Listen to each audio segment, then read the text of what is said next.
7 taong gulang pa lang ako noon ay sinasama na ako ni Lolo sa pag-aantingero niya. Imbis na laruan ang hawak ko noon, ang hawak ko ay buntot pagi at punyal na galing kay Lolo. Imbis na nakikipaglaro ko sa mga bata, ang kapatintero ko noon ay mga aswang na tinutugis namin ni Lolo. Marami akong natutunan kay Lolo noon, kaya unti-unti kong na-adapt ang panggagamot at pagtugis sa aswang. Hindi katulad ng iba na kapag may kilala kang antingero ay ibig sabihin ay matanda na.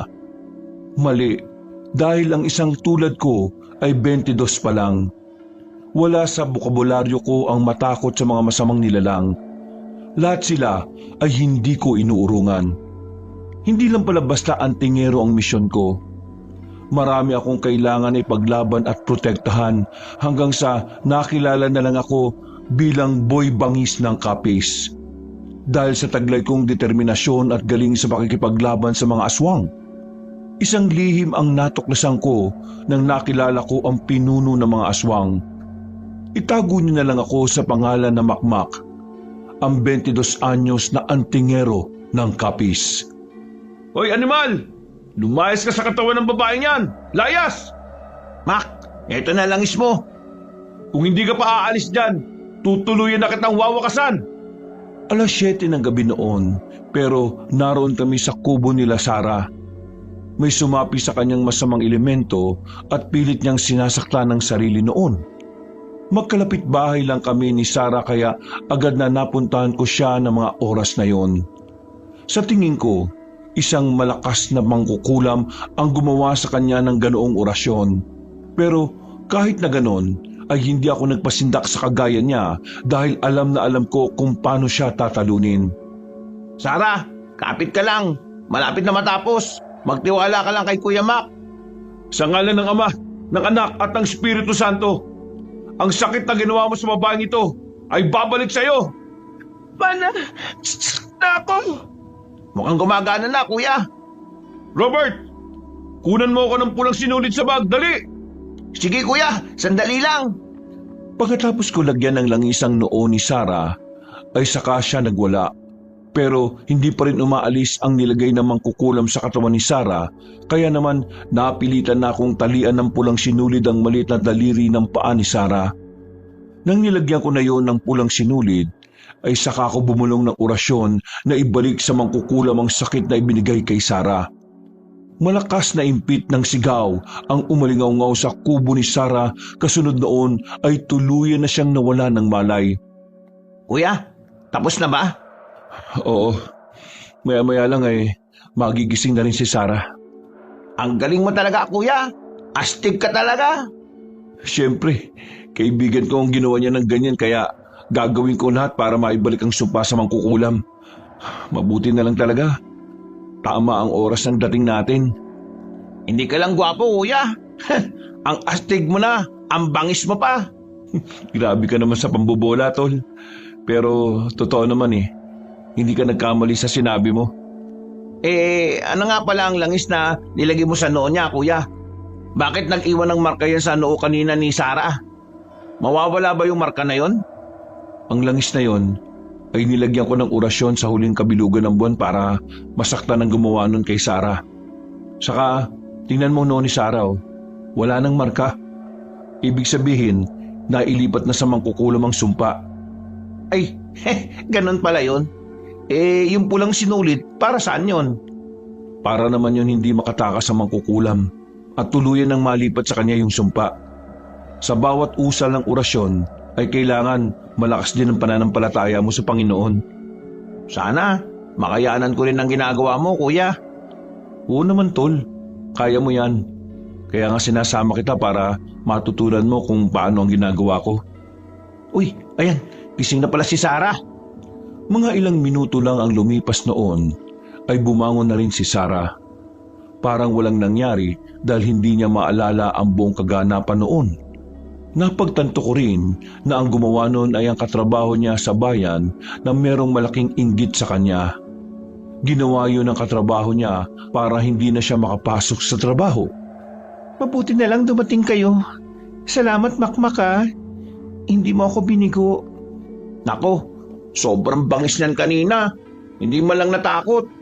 Ako nga, takot na kanina eh. Lalo na nung umikot yung mga mata mo. Kung gusto mong maging kagaya ko, dapat maging malakas ka at wala kang kinatatakutan kahit na ano. Diyos lang ang tanging kinatatakutan mo. Salamat ulit, Mac ha. Utang ko ang buhay ko sa'yo. Naku, ikaw naman. Wala yun. Siyempre magkaibigan tayo kaya natural na tutulungan kita. Mabilis pa sa alas 4 yan na nagpunta rito.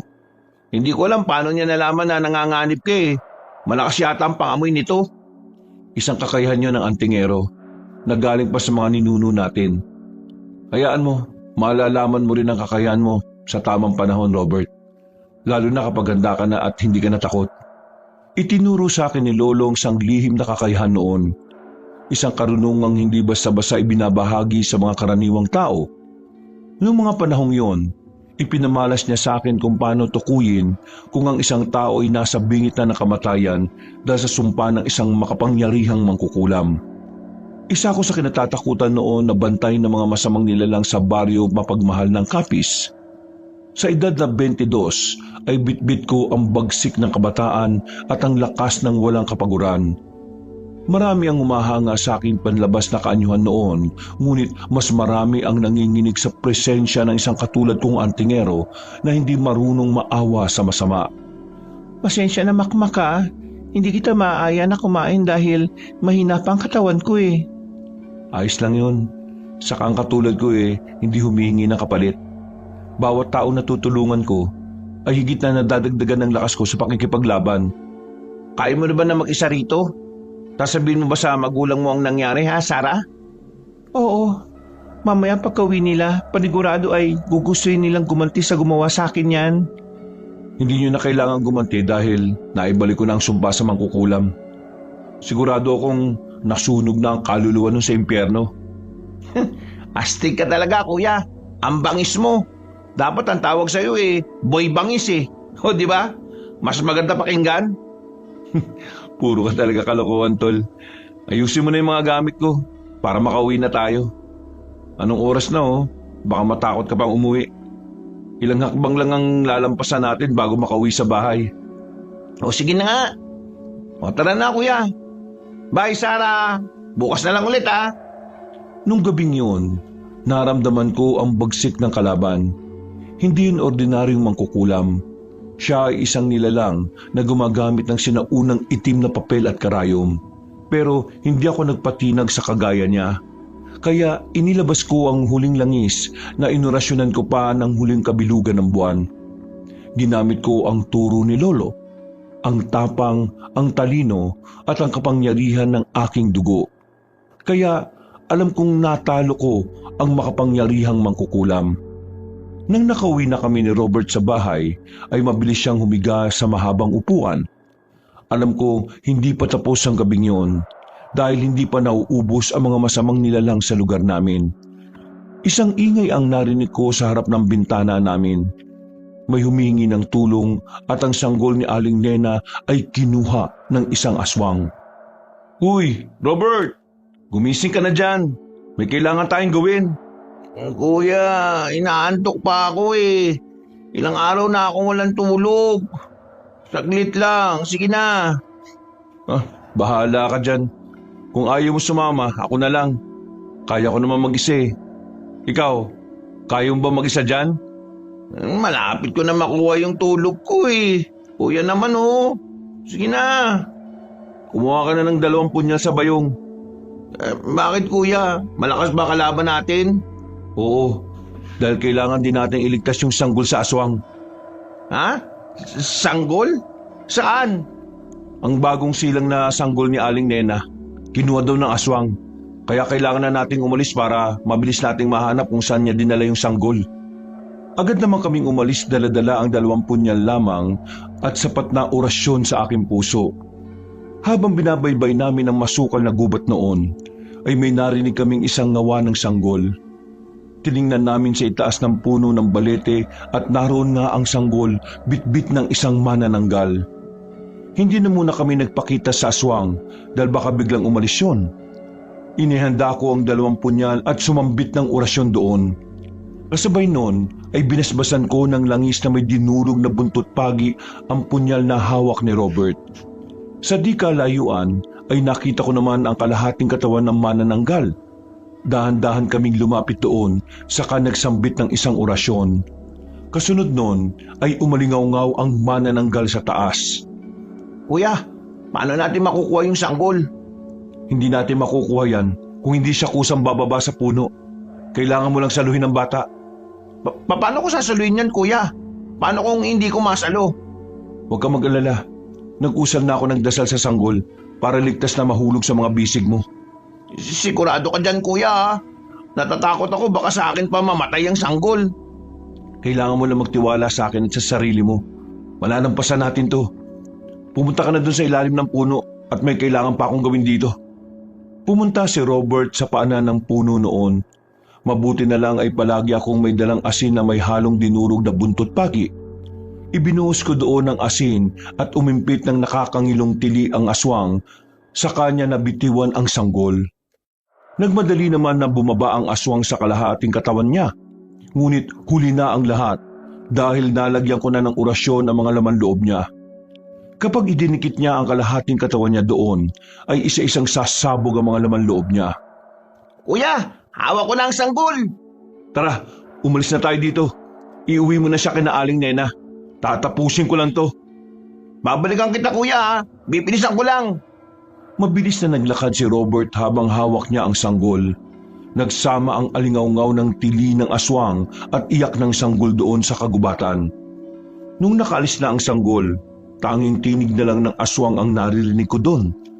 Ang tili niya ay dala ng pasakit. Sa huling sandali ng tili ng aswang ay tuluyan ng naglaho. Kasabay noon ay naging abo na siya. Nang nawala na ang aswang noon, pakiramdam ko meron pang nakamasid sa amin doon. Napukaw ang atensyon ko nang malaman ko na ang direksyon niya.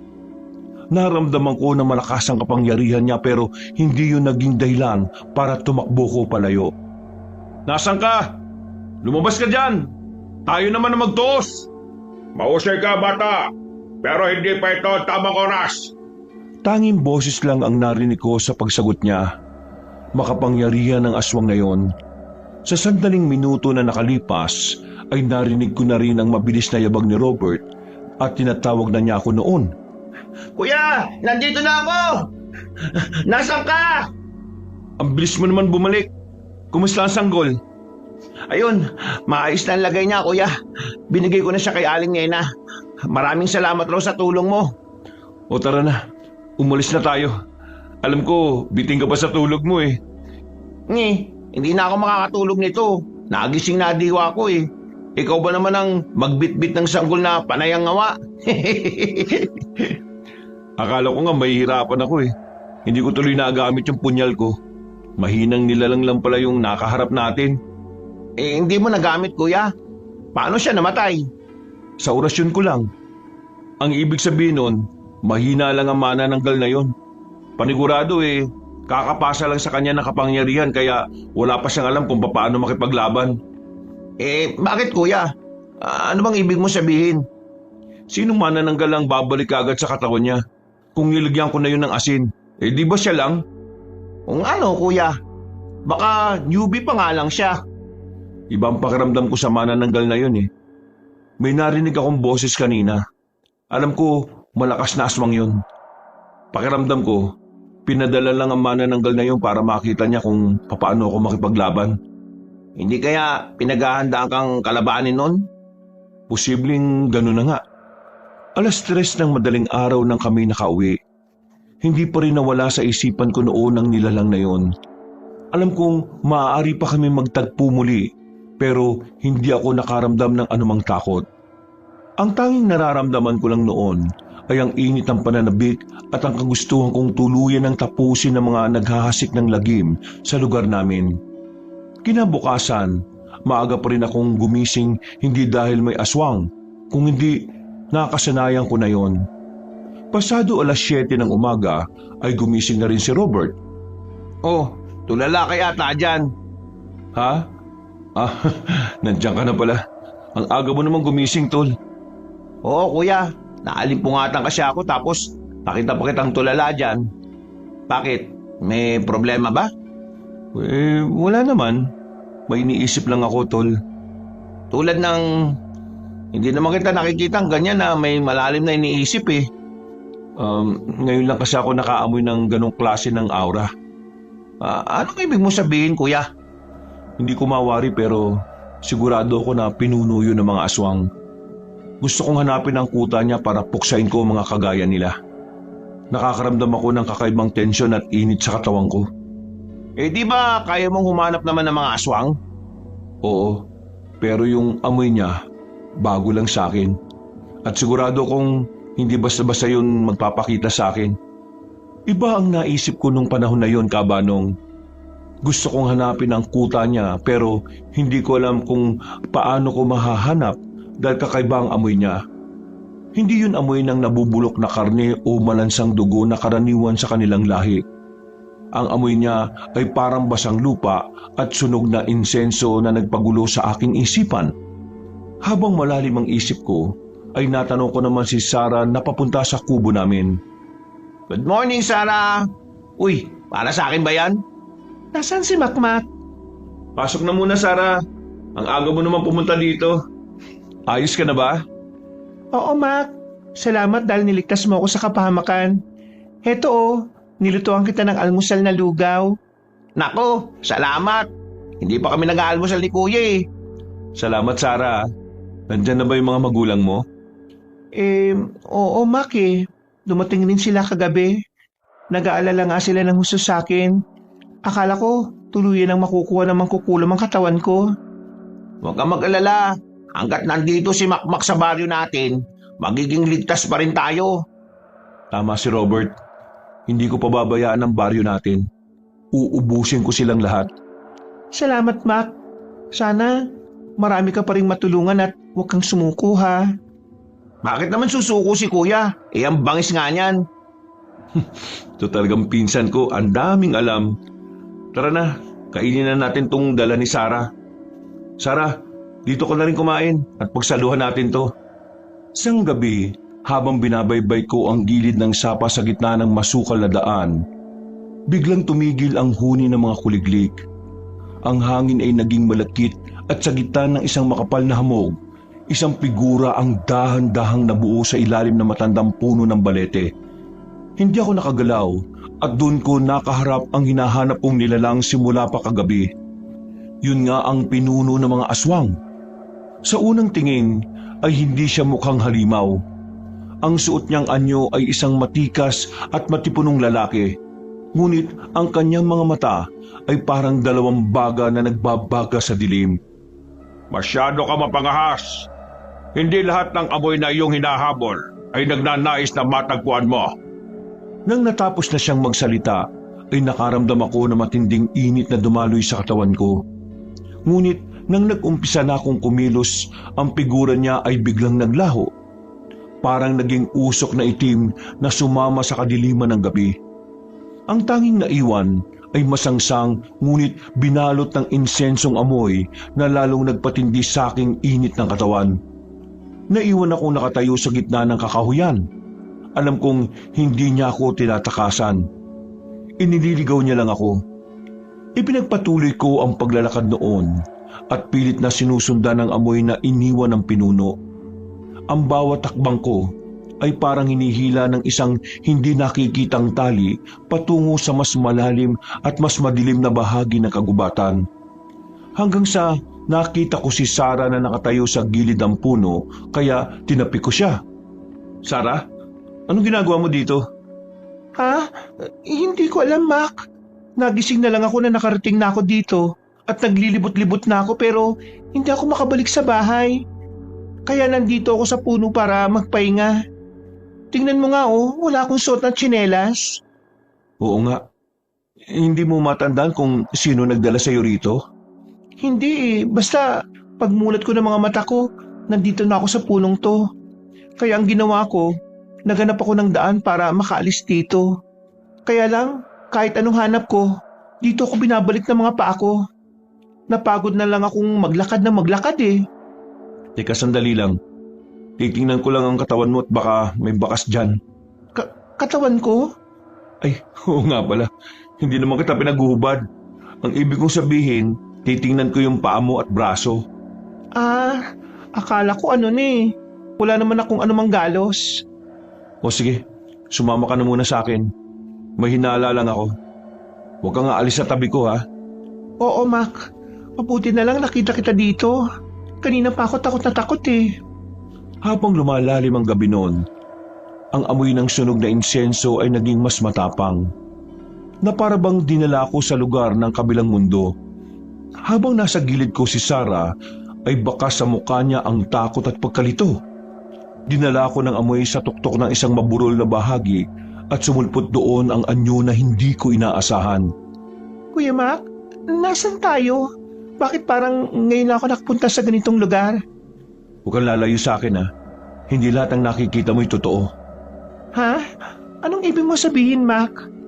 Hindi mo maintindihan kaya huwag ka nang lumayo sa tabi ko. Isang lumang katedral na yari sa makapal na kahoy ang nakatayo sa gitna ng burol. Ang mga pader noon ay balot ng mga baging at lumot. Ang malaking krus sa tuktok ay nakatagilid na. Dahan-dahan kong itinulak ang mabigat na pinto. Umalingaw-ngaw ang kalansing ng bakal sa buong paligid. Sa loob ay imbis na santo ang bumungad sa amin, ang nakita namin ay estatwang walang mukha na nakahilerang parang nagdarasal. Mac, natatakot ako sa lugar na ito. Tara na, umuwi na tayo. Huwag kang mag-alala, kasama mo ko. Kailangan ko mahanap yung nilalang na hinahanap ko. Nilalang? Anong ibig mo sabihin? Hinahanap kong pinuno ng aswang. Ha? Anong aswang? Huwag ka matakot, nandito ko. Hindi ko hahayaan na may mangyari masama sa'yo. Umalis na tayo dito, Mac. Sige na, ayoko na dito. Hindi na tayo pwedeng umalis dito. Kailangan kong tapusin ang dapat na tapusin. Pero kasama mo ko eh. Paano ako? Basta magtiwala ka sa akin, hindi kita pababayaan. Hindi na nakipagtalo sa akin si Sarah noon. Tumahimik na lang din siya habang nagmamasid sa loob ng katedral. Napukaw naman ang atensyon namin sa gitna ng altar. Nakita ko ang isang malaking gintong lalagyan na nagbubuga ng makapal na usok. Ngunit hindi yung basta usok. Ang bawat hibla noon ay bumubuo ng mga mukha ng taong nawawala sa aming baryo. Hindi ito ang kuta ng mga aswang, kung hindi ay lugar ng kanilang imbakan. Ha? Mac? Anong sinasabi mo? Wala. Napagtanto ko na ang kakaibang amoy ng pinuno ay ang amoy ng kamatayan na binalot sa kabanalan.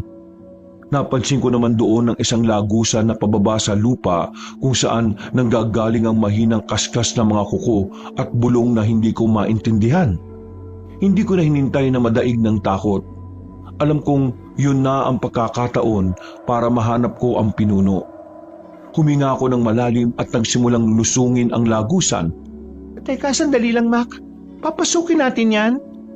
Oo, kailangan natin malaman kung anong nasa loob ng lagusan na yan. Kasama ako? Hindi kita pwedeng iwan dito sa labas dahil baka dumating na mga ibang aswang at maamoy ka. Walang nagawa si Sarah kung hindi hawakan ng kamay ko at sumugod na lang sa akin.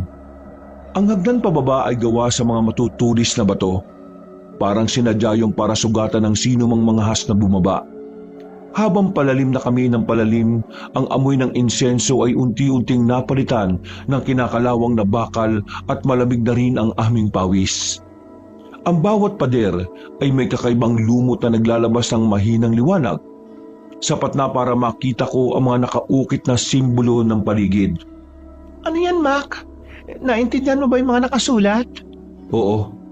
Anong ibig sabihin ng mga nakaukit na yan? Hindi yan dasal. Yun ang mga pangalan ng mga taong kinuha nila. Alam kong litong-lito na si Sarah sa mga sinasabi ko noon, Kabanong, kaya hindi ko na lang siya kinausap ulit. Pagdating namin sa dulo ng hagdan, bumukas ang isang malawak na bulwagan na parang malaking bituka sa ilalim ng lupa. Tanging tunog lang ng tubig at ang kaskas na mga kuko ang narinig namin. Sa gitna ng bulwagan ay nakita ko ang mga aswang na nasa gitna ng kakaibang anyo ng pagkakatulog. Nakabitin sila sa kisame na parang paniki. Mac, may nakaupo dun sa loob ng silid. Siya nga. Sinong siya? Siya ang hinahanap ko, Sarah. Ang pinuno ng mga aswang. Ha? Bakit? Paano aswang? Bakit katulad natin siya? Malakas ang kapangyarihan niya. Kayang-kaya niya na mag-anyong tao. Sa loob ng silid, nakita namin ang pinuno na nakaupo sa kanyang silya na yari sa mga buto. Nakatingin lang siya sa amin at parang gusto niya kaming papasukin. Dumating ka rin. Akala mo ba'y ikaw ang naghahanap sa amin? Kami ang umila sa iyo rito gamit ang amoy na iyong kinahuhumalikan. Alam ko, pero bakit isinama mo si Sarah dito? Dahil alam kong hindi mo siya pababayaan mag-isa sa gubat. Tama, di ba? Anong ginawa mo sa kanya? Wala akong ginawa sa kanya at hindi ko siya sinaktan. Paano ka nagiging anyong tao? Katulad din kita, Makmak. Pero ang pinagkaiba natin ay pinili ko ang madilim na landas. Antingero ka rin? Noon, dati, isang kagaya mo rin ako. Hindi ka ba nagtataka sa marka sa iyong kamay? Alam ko ito. Nasa lahi namin ng antingero ang merong ganito. Tulad ba nito? Ha? Paano ka nagkaroon yan? Tulad nga ng sinabi ko sa iyo, katulad mo rin ako. Hindi ko maintindihan kung paano siya naging aswang at paano siya naging antingero. Ang init na nararamdaman ko ay biglang nawala. Napaigpit ang hawak ko sa kamay ni Sarah na dahilan para tanggalin niya ang kamay niya sa akin. Alam kong puno ka ng tanong sa isipan mo. Malalaman mo rin ang lahat sa tamang panahon. Bakit hindi mo pa sabihin ngayon? Hindi pa ito ang tamang oras para malaman mo. Sa sobrang inis ko sa kausap ko, ay hinawakan kong muli ang kamay ni Sarah at pumasok sa silid. Nakita kong nakangisi ang pinuno habang nakatingin sa akin. Nang nasa loob na kami, ay dahan-dahang nag-iba ang paligid. Hanggang sa lumiwanag ang lugar at nakita ko na lang ang sarili ko na nasa loob ng kwarto habang hawak ko ang kamay ni Sarah. Bigla namang bumukas ang pinto ng kwarto. Oops! Sorry! Hindi ko alam na nandito ka pala, Sarah. Ha? Ayos lang. Bakit pumasok ka dito? May narinig kasi akong malakas na lagabog sa kwarto mo eh. Akala ko ano na nangyayari sa'yo. Pero mukhang may nangyari nga. Wala po nangyari, kuya. Wala na. Oo. Pwede ka nang umalis, Tol. Istorbo ka sa amin eh. Hindi ko na muna sinabi kay Robert ang nangyari sa amin dahil paniguradong mangungulit lang yon kapag nalaman niya. Isa pa naman siyang usisero na lalaki. Bakit hindi mo sinabi kay Robert ang nangyari? Saka na lang kapag sigurado na ako. Kailangan ko makabalik agad dun sa katedral. Pabalik? Paano ka makakabalik? Susubukan kong pumunta ulit kung saan ako nagsimula. Sama na kita. Baka ano pa mangyari sa'yo doon? Hindi na kailangan. Kaya ko naman mag-isa eh. Saka baka mapahamak ka kung kasama ka sa misyon na gagawin ko. Ano kung may mangyari sa'yo doon at walang makaalam kung buhay ka pa o patay na? Huwag kang mag-alala. Hindi niya ako basta-basta mapapatay. Gusto ko ding malaman ang katotohanan dahil parehas kami ng marka eh. Ang marka na pinakita niya sa akin ay para lang yun sa mga lahi ko. Ibig bang sabihin, kadugo mo siya? Posibleng ganun na nga. Pero nakapagtataka, paano siya naging aswang kung may dugo siyang antingero? Kaya ayun ang kailangan ko malaman. Delikado ang gagawin mo eh. Mag-isa ka lang nasusugod doon tapos siya, ang dami niyang kasama ng mga aswang doon. Hindi ka ba natatakot? Takot? Wala sa bokabularyo ko yun. Ang tulad ko ay hindi marunong matakot sa mga kagaya niya. Nang binuksan ko ang pinto kabanong para lumabas, ay nanlaki ang mga mata ko. Nakatayo doon si Robert at halatang kanina pa niya kami pinakikinggan. Nagulat din naman siya nung nakita niya ang mukha ko.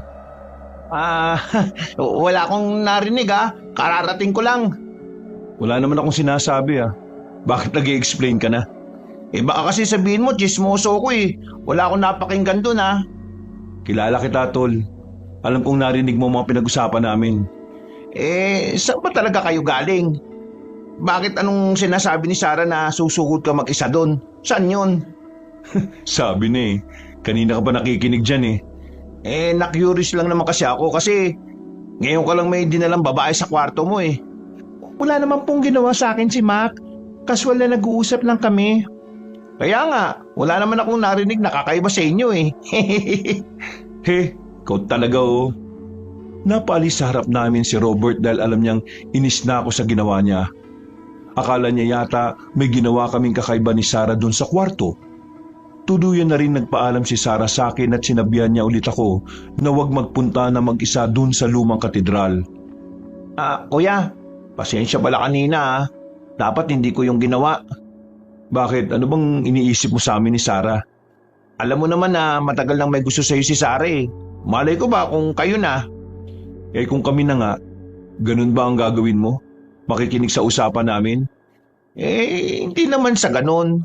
Gusto ko lang makumpirma ang namamagitan sa inyo ni Sarah. Pero hindi ko na uulitin kuya. Pasensya ka na. Wala namang namamagitan sa amin ni Sarah eh. Yung nakita mo kanina sa kwarto na magkasama kami, mahirap ipaliwanag. Paano mahirap ipaliwanag kuya? Maintindihan ko naman kung sasabihin mo sa akin. Maniniwala ka ba kung galing kami sa lumang katedral na hindi nag-i-exist sa mundo ng mga tao? Ha? Anong ibig mong sabihin kuya? Saan naman yun? Yun nga yung pinanggalingan namin ni Sarah kanina. Bakit nasa kwarto naman kayo? Mahirap kasi paliwanag eh. O sige, ganito na lang. Galing kami doon sa lumang katedral. Yun ang mundo ng mga aswang. Nakita namin doon ang mga kaluluwa ng mga taong nawawala dito sa baryo natin. At hindi lang yun. Nakita ko rin doon yung pinuno ng mga aswang. Nakaharap namin siya. O tapos? Doon ko nalaman na ang pinuno ng mga aswang ay kalahi natin. Dahil dito sa marka natin sa kamay. Ha? Ang ibig mong sabihin, isa rin siyang antingero? Tama ka dyan. Ang kailangan ko malaman kung paano siya naging aswang at bakit. Mag-anak din natin siya? O pwede. Dahil ang mga ganitong marka ay mga kadugo natin. Paano kayo napunta dito sa kwarto kung galing kayo dun sa mundo nila? Ginamitan niya kami ng orasyon para makapasok sa mundo niya. Nang papasok na kami sa silid niya, ay bigla kaming napunta dito sa kwarto ko.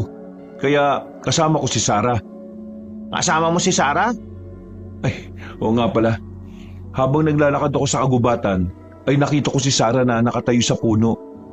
At ang sabi niya, nagulat na lang din siya nung pagkagising niya ay nasa kagubatan na siya. Sinubukan niya raw umalis sa lugar na yon pero pilit ay binabalik siya sa puno. Doon ko napagtanto na ang lugar na yon ay lugar na ng mga aswang. Ibig mo sabihin, tulog si Sarah tapos nagising na lang siyang nasa gubat na? Oo. Sigurado ako na kagagawan niyo ng pinuno ng aswang. Sigurado din ako na siya ang may pakana sa pangungulam kay Sarah. Matagal niya nang minamanmanan ng galaw ko eh. Di ba, may kakaibang pang-amoy ka at mabilis mo makikilala mga aswang sa isang tingin mo lang? Oo, pero kakaibang amoy niya. Hindi na ako magtataka doon dahil isa rin siyang antingero. Ang kailangan kong paghandaan ay kung paano ko siya tatalunin. Paano mga gagawin yon? Alamin ko. Kailangan ko malaman lalo na hindi siya basta aswang lang. Dahil kung maglalaban kami at hindi ako handa, sigurado matatalo niya ako. Pero hindi ako natatakot dahil ang mabuti palaging nagwawagi. Kung babalik ka sa lugar nila, isama mo ako ha. Harapin natin siya. Kung ganun, kailangan mo rin matutunan ng pakikipaglaban sa mga aswang. Ayun na nga ang ginagawa ko kuya eh. Kaya nga sumasama ako sa iyo palagi. Hindi lang sa panggagamot, kung hindi sa pakikipaglaban mo sa iba-ibang mga nilalang. Mabuti na rin na sinabi ko kay Robert para hindi niya iniisip na may namamagitan sa amin ni Sarah Kabanong. Matagal na kami magkaibigan ni Sarah kaya ayaw kong masira ang relasyon namin bilang magkaibigan. Hindi ako mapakali kaya binasa ko ang lumang aklat ni Lolo. May mga lumang aklat si Lolo sa maliit na silid doon sa bahay namin. Kuya, saan ka pupunta? Diyan lang sa silid ni Lolo. Bakit? Wala, sasamahan lang kita. Anong gagawin mo doon? Susubukan kong hanapin ng mga katanungan sa isip ko. Baka sakaling doon ko makita ang kasagutan na matagal ko nang hinahanap. Nakapasok na kami sa silid ni Lolo Kabanong. Habang nag-iikot ang mga mata ko, ay napako ang tingin ko sa isang aklat. Parang ngayon ko lang yun nakita at wala siyang alikabok. Mabilis ko naman yun na kinuha at habang binubuklat ko ang bawat pahina, isang larawan ang kumuha ng atensyon ko at yun ang mga ninuno ko. Habang tinitingnan ko yung isa-isa, ay napahinto ko sa isang larawan ng lalaki dahil kahawig noon ang pinuno ng mga aswang ngayon. Alam kong Siya yun dahil hindi nagbagong itsura niya. Kahit luma ng larawan at may kalabuan, ay alam kong siya yun. Ito yun. Ito yung sinasabi ko sa iyong pinuno ng mga aswang. Ha? Sigurado ka ba dyan? Mga pinuno natin yan eh. Oo, dahil hanggang ngayon ay ganyan na ganyan pa rin ang itsura niya. Hindi nagbago. Ang ibig mong sabihin, lolo natin siya? Oo, Paano naman siya naging aswang, kuya? yun ang kailangan nating malaman. Kaya kailangan ko siya makausap at bumalik dun sa lumang katedral. Doon ang kuta nila sa ilalim ng katedral. Ilalim? May ilalim ang katedral? May sikretong lagusan doon. Imposibleng mapasok yun ng mga normal na tao. Paano nakapasok si Sarah doon? Dahil kasama niya ako. Kumagat na ang dilim noon, pero naroon pa rin kami sa silid ni Lolo. Hindi nagtagal ay nakarinig kami ng malakas na kaluskos galing sa bubungan namin. Hindi yung pusa dahil naamoy ko na kagad na aswang yun. Isang tiktik. Kinuha ko kagad ang buntot pagi na nakasabit sa dingding ng silid ni Lolo at ang botelya ng langis na may kasamang luya at bawang. Lumabas kami ni Robert sa silid. Nang tiningnan namin ang itaas na bubong, ay wala na ang tiktik doon pero naamoy ko pa rin ang lansa niya. Gamit ang ilong ko, ay sinundan ko ang balansa niyang amoy hanggang sa nakarating kami sa ilog. Agad na naagaw ang atensyon ko sa gitna ng hamog. Isang sigbi ng makakalaban namin. Kuya, ano yan? Bakit ganyan ang itsura niya? Huwag ka masyado maingay. Isa yung sigbin. Kaya mo ba makipaglaban? Anong dala-dala mo? Wala, kuya eh. Hindi na ako nakapagdala ng kahit na ano. Hayaan mo na. Diyan ka na lang muna sa likuran ko. At ako nang tatapos sa kanya. Ang itsura ng sigbin na nakita namin ay parang asong payat na baliktad ang tuhod. Mahabang tenga na nakatakip sa kanyang muka at mga matang tila uling na nagbabaga. Alam ko, panganib ang dala nun. Dahil hindi lang yun mabilis, kung hindi isa ring mapanlin lang na nilalang. Robert, huwag kang lalayo sa ilog ha. Diyan ka lang sa gilid ng puno magtago. Kahit na anong mangyari, huwag kang lalabas dahil babalikan kita. Mabilis naman akong gumuhit ng linya sa kinatatayuan ni Robert noon at nilagyan ko ng proteksyon. Inilagay ko rin ang botelya ng langis at ipinahid ko sa palad at sa dulo ng buntot pagi. Sumugod naman ang sigbin sa pwesto ko. Parang isang itim na anino na kasing bilis ng kidlat. Ngunit bilang isang mabangis na antingero ay hindi mata ang ginagamit ko kung hindi ang pakiramdam. Hoy! Lumabas ka, hayop ka! Huwag ka magtago dahil hindi man kita nakikita. Naaamoy ko naman ang lansa mo. Sa unang pagkakataon na lumapit ang sigbin, ay hinagupit ko yon ng buntot pagi. Ang bawat tama ng buntot pagi ay naglabas ng tunog na parang kuryente. Dahil na rin ang ganong klaseng armas ay kinatatakutan ng mga aswang. Umalingaw-ngaw naman ang sigbin ng isang matinis na hiyaw. Habang umiikot ang nilalang, nagsimula na akong bumigkas ng lihim na orasyon mula pa sa aklat ni Lolo. Ang hangin sa paligid namin noon ay biglang uminit at ang hamog ay nagsimula na maglaho. Nang muling sumugod ang sigbin upang sakmalin na ako sa liig, ay hindi ako umiwas. Sa halip ay hinawakan ko ang mainit at mabalahibong liig niya, saka ko ibinuhos ang natitirang langis sa kanyang katawan. Napaso naman ang kanyang balat na parang asido ang binuhos ko sa kanya. Bago pa man tuluyang naglaho ang sigbin sa kadiliman, may narinig akong boses na parang nag-transfer lang sa utak ko. Hindi yun ungol, kung hindi galing mismo sa pamilyar na boses. Pagbangis ka nga, Apo. Pero hindi mo pa rin ako matatalo. Hindi ko hahayaan na isang tulad mo ang makakatalo sa akin. Napahinto ko nang marinig ko yun. Tuluyan ang naglaho ang sigbin sa lugar niya at kinain na ng itim na usok. Mula sa pwesto niya ay may nahulog na lumang barya. Nang pulutin ko yon ay nakita ko na ang marka sa barya ay katulad ng marka sa aking kamay. Doon ko napagtanto na ang sigbin ay hindi lang basta ligaw na aswang. Ginamit siyang mensahe ng isang pinuno ng aswang para malaman ko ang katotohanan. Kuya, boss na ba? Hindi pa tapos. Tumayo ka na dyan at kailangan natin bumalik sa silid ni Lolo. Pagpasok namin sa silid ni Lolo ay agad kaming nagtungo sa sulok kung saan nakatago ang isang mabigat na kaban na gawa sa kahoy. Yun ang kabang maigpit na ipinagbabawal ni Lolo na buksan ko nung bata pa ako. Sigurado ka kuya, bubuksan mo na ito? Kailangan natin malaman ang katotohanan. Gamit ang isang orasyon na natutunan ko noon sa lumang aklat, ay marahang kong hinawakan ng kandado at sa isang iglap ay bumukas naman yun at bumungad ang amoy na lumang papel at tuyong damo. Sa loob noon ay nakita ko pa ang mga ibang larawan. Isang litrato ni Lolo noong kabataan niya na may kaakbay pa na isang lalaki. Yun ang pinuno ng mga aswang. Tiningnan ko ang likuran ng larawan at may nakasulat doon. Ang pangalan niya pala Pilo. Oo, totoo ngang kadugo natin siya. Mukhang pinsan siya ni Lolo. Kaya Lolo din natin siya. Pero paano kaya siya naging aswang? Habang naghahanap ako ng kasagutan noon, ay napako ang atensyon ko sa isang larawan. Larawan ni Lolo noong kabataan niya na may hawak kamay na babae. Pero hindi yun ang lola ko. Sino yung ka-holding hands ni Lolo? Baka dati niyang kasintahan. Itong pangalan ng babae, Liza. Tapos may nakasulat na mahal. Ang sweet naman ni Lolo. May paganyan pa sa larawan. Tingnan mo ito. May litrato silang tatlo na magkakasama. Mukhang pinakilala niya yung babae sa pamilya nila. Kaya nga, siguro malapit ang loob ni Lolo mo at ng asawa niya na yun. Siguro nga. Dahil sila lang yung may kuha ng larawan na silang dalawa lang mismo eh. Habang naghahalungkat pa ako noon, ay napako ang atensyon ko sa isang larawan. Ang larawan na yon ay isang kambal na ahas. Kagaya yon ng marka sa mga kamay namin. May nakasulat rin sa likuran noon na binasa ng mahina ni Robert. Ang Chris na ito ay kayang pumatay ng aswang at sa kabilang banda ay kaya ring mamuno sa kanila. Anong ibig sabihin niyan, kuya?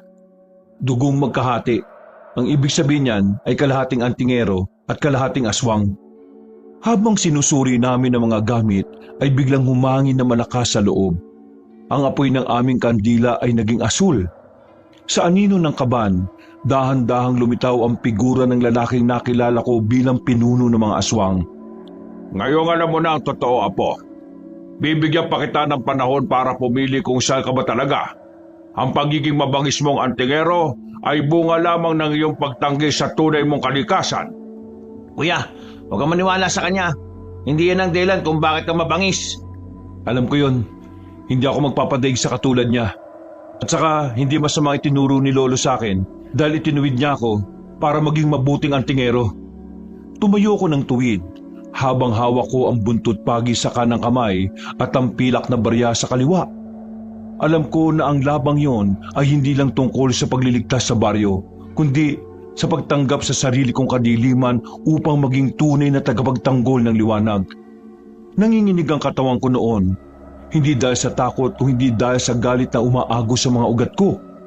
Lumapit si Robert ngunit hinawakan ko ang balikat niya. Huwag ka makialam, akong haharap sa kanya.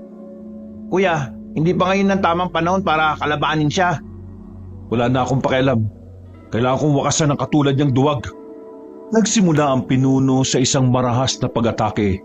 Ang kanyang mga kuko ay mabilis na humaba at ang kanyang mga mata ay naging ganap na nagbabagang apoy.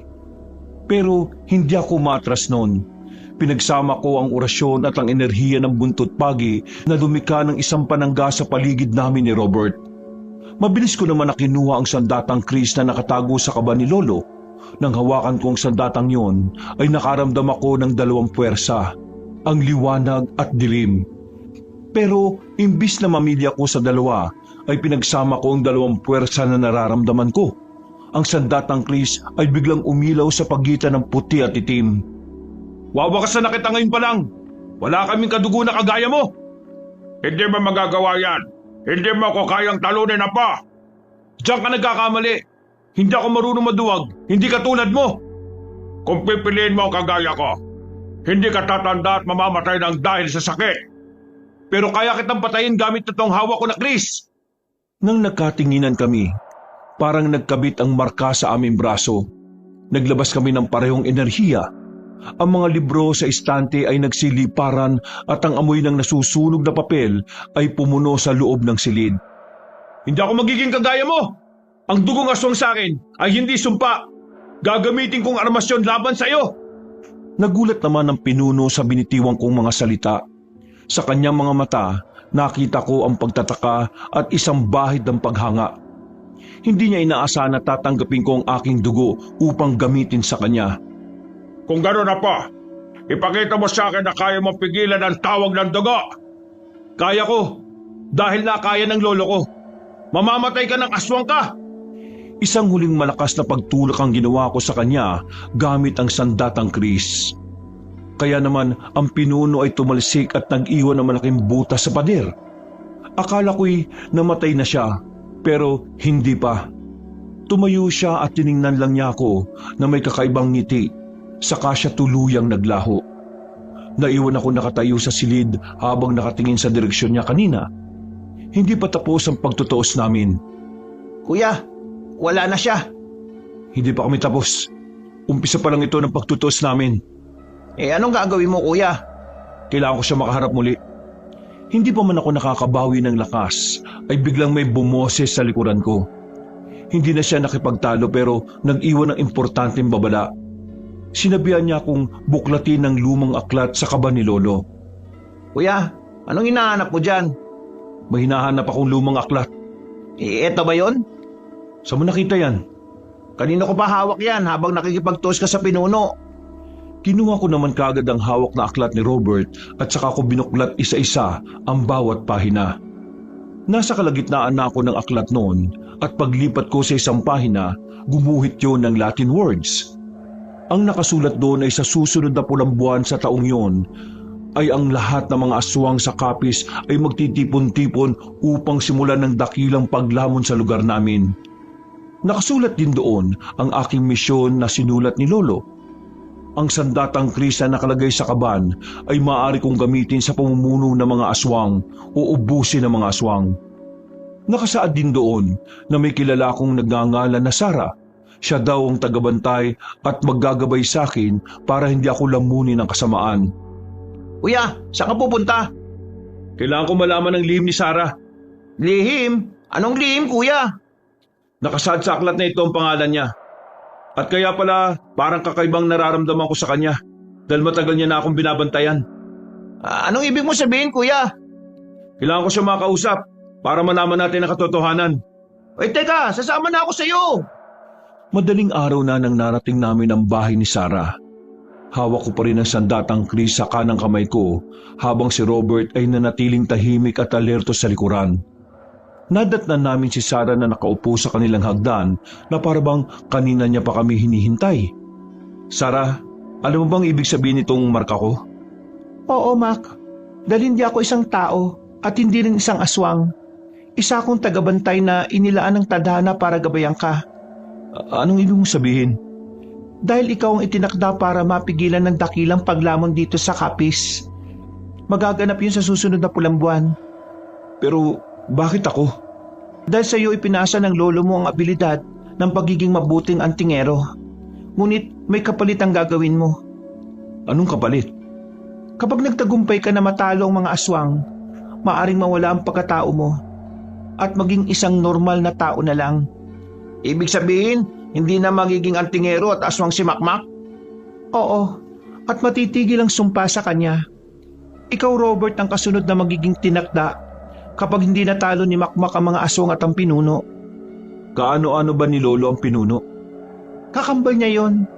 Ang pinili ng lolo mo ay ang liwanag, pero ang pinili ng kambal niya ay dilim. Yun ang naging dahilan para ibigay sa iyo ni lolo mo ang misyon na ito. Dahil hindi niya kayang patayin ang sarili niyang kakambal. Ako, lolo ko din ang pinuno ah. Kaya may taglay kang walang kinatatakutan dahil yan sa lolo mo. Sinanay kanyang maigi para matalo mo ang kampo ng kadiliman. Ikaw ang magiging sagot ng mga tao dito sa baryo natin. Huwag kang mag-alala. Hindi ka mag-iisa na harapin ang lahat ng iyon. Sa ilalim ng malabong liwanag ng buwan, dinala ko ni Sara sa isang tagong talon sa paanan ng bundok. Magiging pananggaan namin ang agos ng tubig sa anumang pandinig ng mga aswang. Ang kris na ito hindi lamang bakal o armas. Ito'y ekstensyon ng buhay mo. Kung magulo ang isip mo, at lamunin ka ng galit na nakatago sa sandatang yan. Paano ko gagamitin yan para mapatay ang pinuno? Kailangan mo munang mapagdaanan ng 2 yugto ng pagsasanay. Ano yun? Bakit kailangan pa ng pagsasanay? Dahil hindi lang isa ang kalaban mo. Marami sila. At hindi basta aswang ang kailangan mong wakasan kung hindi ang pinuno nila. Ano ba ang unang yugto? Magagawa ba natin yan ng isang araw? Oo naman, kung seryoso at hindi na magulo ang isip mo. Sige, umpisa na natin at kating-kating na akong patayin ang hayop na yun. Una, ang kailangan mo ay meditation. Kung saan kailangan mo munang huminga ng malalim saka mo pagsasamahin ng orasyon mo sa pintig na hawak mong sandata. Pangalawa, kailangan natin palabasin ang enerhiya ng marka mo papunta sa sandata. Ang kailangan mong gawin ay huwag mong itanggi na may dugo kang aswang. Gamitin mo ang bilis ng isang aswang, ngunit kailangan mong kontrolin gamit ang puso ng isang antingero. Paano natin malalaman na tama ang paggamit ko nitong sandata? Kapag naglika ng parang guhit na kuryente ang bawat paghiwa mo sa hangin gamit ang sandata mo, kaya mo yan at magagawa mo yan kung isa lang ang nasa isip at puso mo. Sinimulan ko na ang pagsasanay at habang nakapikit ako noon sa gitna ng meditation, biglang uminit ang sandata na hawak ko. Nakakita ako ng isang pangitain na merong libu-libong aswang na lulusob sa bayan ng Capiz at ang nasa gitna nila ay ang pinuno na naghihintay sa akin. Handa ka na. Ha? Paano mo nasabi? Dahil nakita mo na ang mangyayari sa susunod na pulang buwan. Paano mo nalaman? Dahil ako ang gabay mo. Tandaan mo palagi, isa lang ang dapat na nasa isip at puso mo para matalo mo ang pinuno ng mga aswang. Habang nagpapahinga kami noon sa tabi ng talon kabanong, napukaw ang atensyon ni Sarah sa isang ukit sa batuhan na katulad sa marka ko. Sa likod ng dumaragas ang tubig ay natuklasan namin ang isang lihim na lagusan. Alam mo ba ang lugar na ito? Hindi, pero alam kong may isang lihim na silid ang lolo mo. Patagal ko na yung hinahanap. Ito na siguro yun. Tara, pasukin na natin. Pumasok kami sa isang maliit at mamasamasang silid sa gilid ng talon. Sa gitna noon ay may isang altar na yari sa bato kung saan nakapatong ang huling sulat na nakabalot sa balat ng buhaya. Nang nahawakan ko ang sulat, ay parang narinig ko ang boses ni Lolo sa aking isipan. Ang nakasulat doon ay hindi lang basta payo kung hindi ang pag-amin niya sa akin. Nakasaad doon sa sulat na ang kris na sandata ko ay hindi nilikha para pumatay. Ginawa yung para magsilbing susi sa pagitan ng dalawang mundo. Sinabi niya rin doon na ang pinuno ay ang kanyang kakambal na piniling yakapin ng dilim.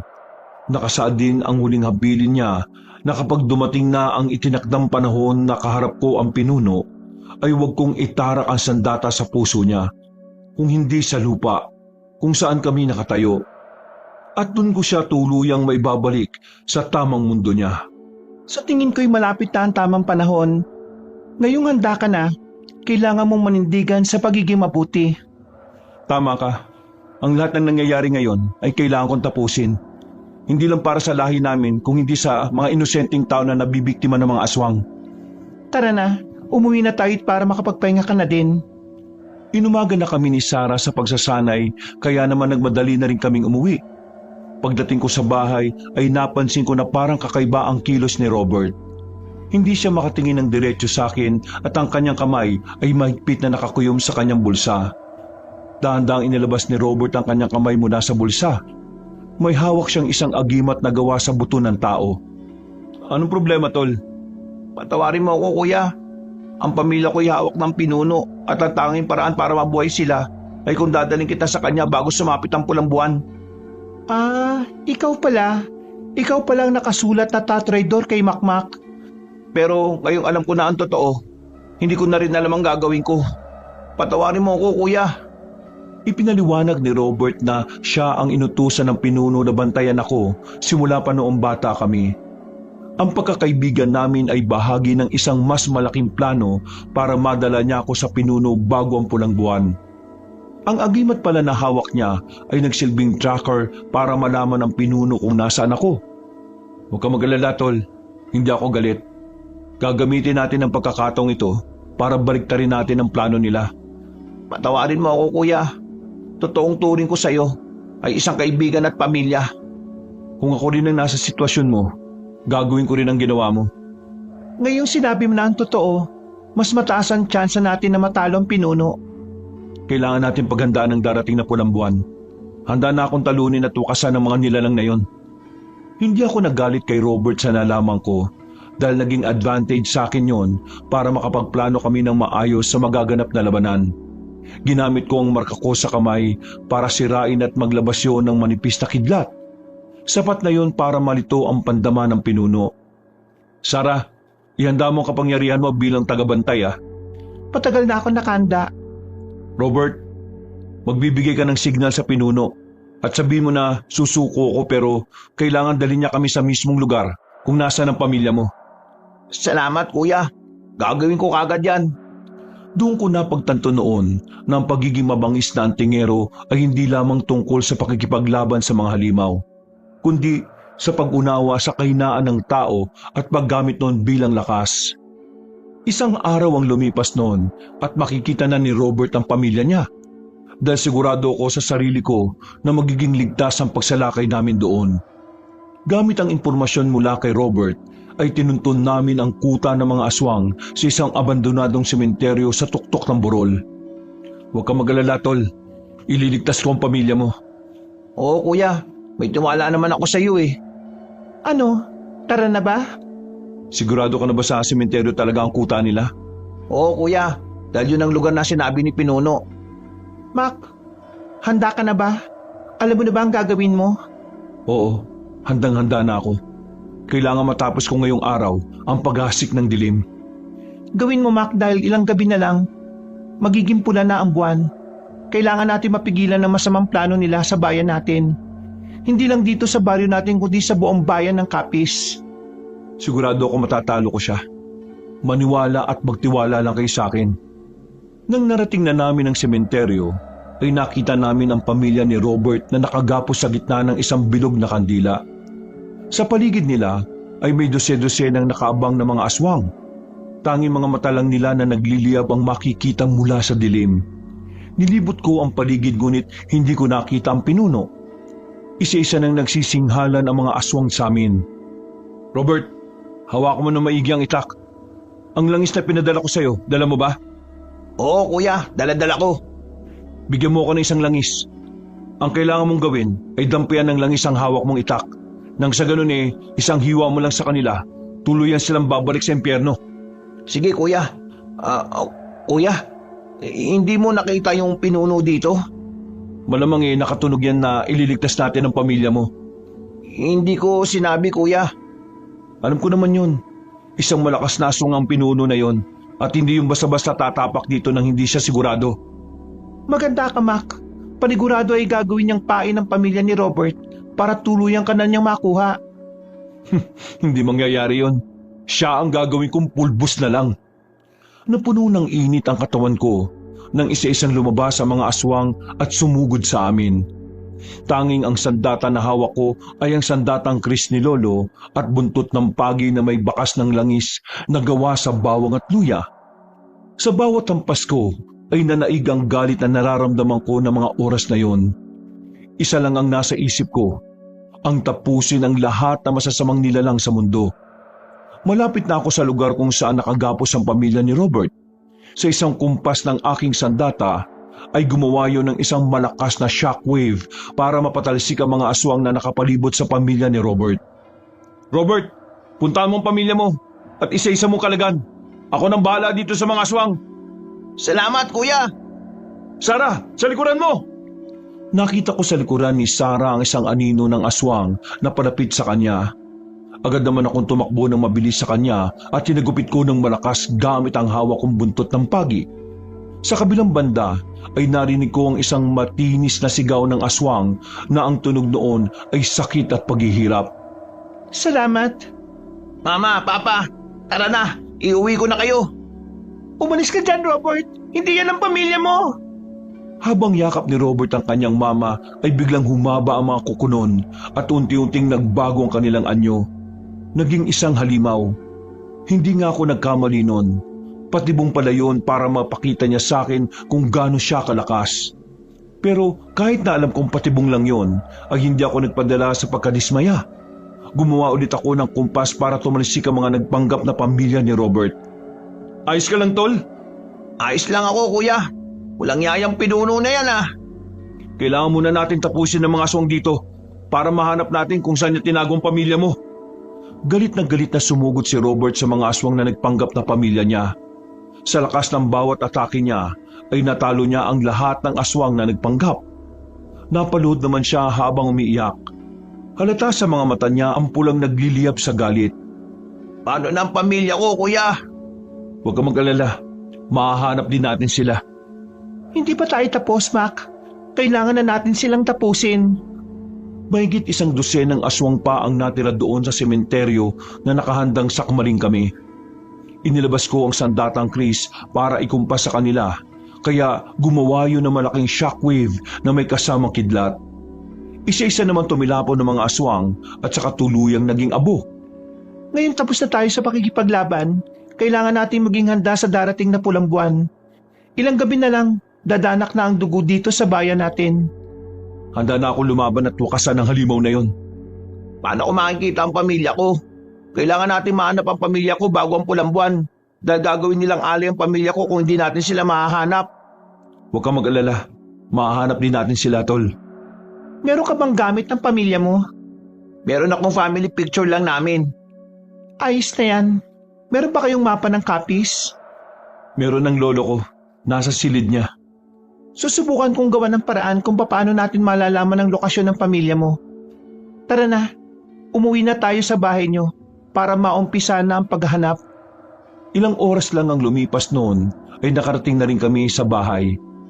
Wala nang humarang pa sa amin na masamang nilalang kaya mabilis kaming nakauwi.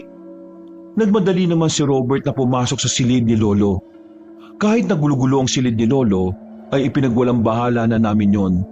Kinuha agad ni Robert sa loob ng kaban ang lumang mapa ng copies. Doon tayo sa mahabang mesa. Dali niyo ang mapa doon at ilapag. Bakit? Anong gagawin mo? Itatrack natin ang pamilya mo gamit ang dugo mo. Kaya mo bang gawin yon? Ano ka ba talaga? Isa akong tagabantay mo at kalahating witch. Mangkukulam ka? Oo, pero hindi ako masama. Isa akong kakampi ng lolo mo. Kaya huwag ka mag-alala. Hindi ko kayo sasaktan. Bakit ngayon mo lang sinabi? Dahil alam kong hindi niyo ako pagkakatiwalaan. Pero ngayon na alam niyo na ang lahat, kailangan niyo lang magtiwala sa akin. Kung isa ka mangkukulam, paano mo ipapaliwanag ang nakaraang nangyari sa iyo na kinulam ka? Ang nangyari sa akin noon ay pakana ng lolo mo. Sinabihan niya akong gumamit ng malakas na pangkulam para linlangin ko kayo. Linlangin? Bakit? Akala ko ba tagabantay kita? Dahil kailangan ko munang kunin ang tiwala mo para matupad ang plano ni lolo mo. Plano na tapusin ang pinuno na kanyang kapatid. Nang makarating na kami sa mahabang mesa, ay nilatag naman ni Sarah ang lumang mapa ng copies. Sabay kinuha niya ang sandata kong Chris at kinuha ang palad ni Robert. Itinapat niya ang palad ni Robert sa kanya hiniwa yon. Ikinuyom ni Robert ang kanyang kamay para tumulo ang dugo niya sa mapa. Mga ilang sandali lang ay bumulong si Sarah ng isang orasyon at dahan-dahang gumalaw ang dugo ni Robert at dumako sa isang bundok na may kataasan. Anong ibig sabihin yan? Nandyan sa bundok ang pamilya mo. Paano ka nakakasigurong tama ang lokasyon yan? Dahil ang dugo mong lumakad papunta sa bundok at hindi nagkalat. Pansin mo bang buo ang dugo kung nasaan ang lokasyon ng pamilya mo? Kung ganon, kailangan na natin magmadali at puntahan na natin ang lugar na yan. Magtiwala ka lang sa akin. Hindi ako kalaban. Kakampi niyo ako. Nagtungo na kami sa masukal na kagubatan, Kabanong. Nakakasiguro kong maraming mga aswang ang nakaabang sa amin doon. Ang bawat kaluskos ng tuyong dahon ay tila babala at ang amoy ng malansang dugo ay humahalo sa malamig na simoy ng hangin. Hanggang sa narating na namin ang bundok kung saan sila dinala. May nakita kaming kuweba na parang may kakaibang aura. Biglang tumahimik ang paligid at tuminto ang mga huni ng kuliglig. Dito na yata ang lugar kung saan dinala ang pamilya mo, Robert. Masukin na natin. Kailangan na nating iligtas ang pamilya ko. Sandali lang. Ihanda muna natin ang mga gagamitin nating sandata. Alam kong maraming aswang dyan. Tama ba, Mac? Oo, naamoy ko na ang malansang amoy nila. Hindi lang isa, kung hindi kumpulan sila dyan sa madilim na kuweba. Inihanda namin ang mga sandata naming panlaban sa mga aswang. Ang sandatang gagamitin ko ay ang Chris na galing sa lolo ko. Kay Sarah ay ang buntot ng pagi at ang kay Robert ay ang 2 punyal na hinasa ko pa sa nakaraang kabilugan ng buwan. Meron din kaming tag-isang botelya ng langis na may dinurog na buntot pagi. Dahan-dahan kaming pumasok sa madilim at maliit na kuweba. Malayo pa lang kami sa dulo ay ramdam ko na ang aura ng mga aswang. Nang narinig ni Robert ang mahinang iyak ng kanyang kapatid, ay mabilis siyang tumakbo patungo doon. Robert, hintayin mo kami. Hindi mo sila kayang lahat. Huwag kang mag-iingay dahil nandyan lang sila sa paligid at nagtatago sa dilim. Bumalik ka dito, Tol. Ililigtas natin ang pamilya mo. Kapatid ko yun eh. Baka ano na nangyari sa kanya? Hindi na nakapaghintay si Robert noon, kaya mabilis siyang tumakbo patungo sa mahinang iyak ng kanyang kapatid. Sinundan na lang din namin si Robert dahil hindi ko rin hahayaan na may mangyaring masama sa kanya. Mula sa gilid ay mabilis na lumabas ang mga aswang at binasag ang katahimikan sa loob ng kuweba. Itinaas ko na lang ang sandata kong Chris. Saka ako humampas kaya naglikha yun ng malakas na shockwave. Pero malakas ang mga aswang doon sa loob ng kuweba. Mabilis ang naging galaw namin. Bawat taga ng aming sandata sa mga aswang ay sinasamahan namin ni Sarah ng matinding dasal. Bawat isa sa amin, merong 2 aswang na kalaban. Hetong sa inyo! Tikman nyo ang hagupit ang buntot ng pagi! Para sa pamilya ko itong punyal na ito. Tikman niyo ang paghihiganti ko. Bumalik na kayo sa impyerno! Sinubukan kong muling ikumpas ang aking sandatang Chris hanggang sa tumalsik ang mga aswang sa pader ng kuweba. Agad namang binasbasa ni Sarah ang mga aswang ng langis na dala namin at gumawa naman ako ng orasyon para tuluyan ng maglaho ang mga aswang. May narinig naman kaming malakas na hiyawan mula sa dulo ng kuweba kaya sabay-sabay kaming tumakbo patungo doon. Nakita naming nakagapos ang pamilya ni Robert doon. Kinalaga naman ni Robert ang pamilya niya, saka ako gumawa ng bilog na asin at dun ko ipinasok ang pamilya ni Robert para magsilbing proteksyon nila. May naamoy pa akong mga aswang dito. Maganda kayo dahil nagtatago lang sila sa dilim. Huwag kang mag-alala, Sarah, dahil alam ko kung nasan sila. Hinablot ko ang buntot pagi sa kami ni Sarah, saka ako tumakbo ng mabilis patungo sa gilid ng kuweba. Hinagupit ko ang pader ng kuweba, saka umalingaw-ngaw ng matinis na tili ang 2 aswang na nagtatago sa dilim. Hastang lalabas na ang aswang at kakalumutin ako, kaya binuhos ko ang natitirang langis sa kanila.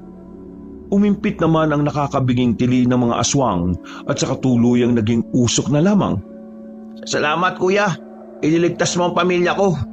Malaking utang na loob ko to sa'yo. Walang anuman, Tol. Saka kadugo ko rin naman ang niligtas ko eh. Makakahinga na rin ako ng maayos ngayon.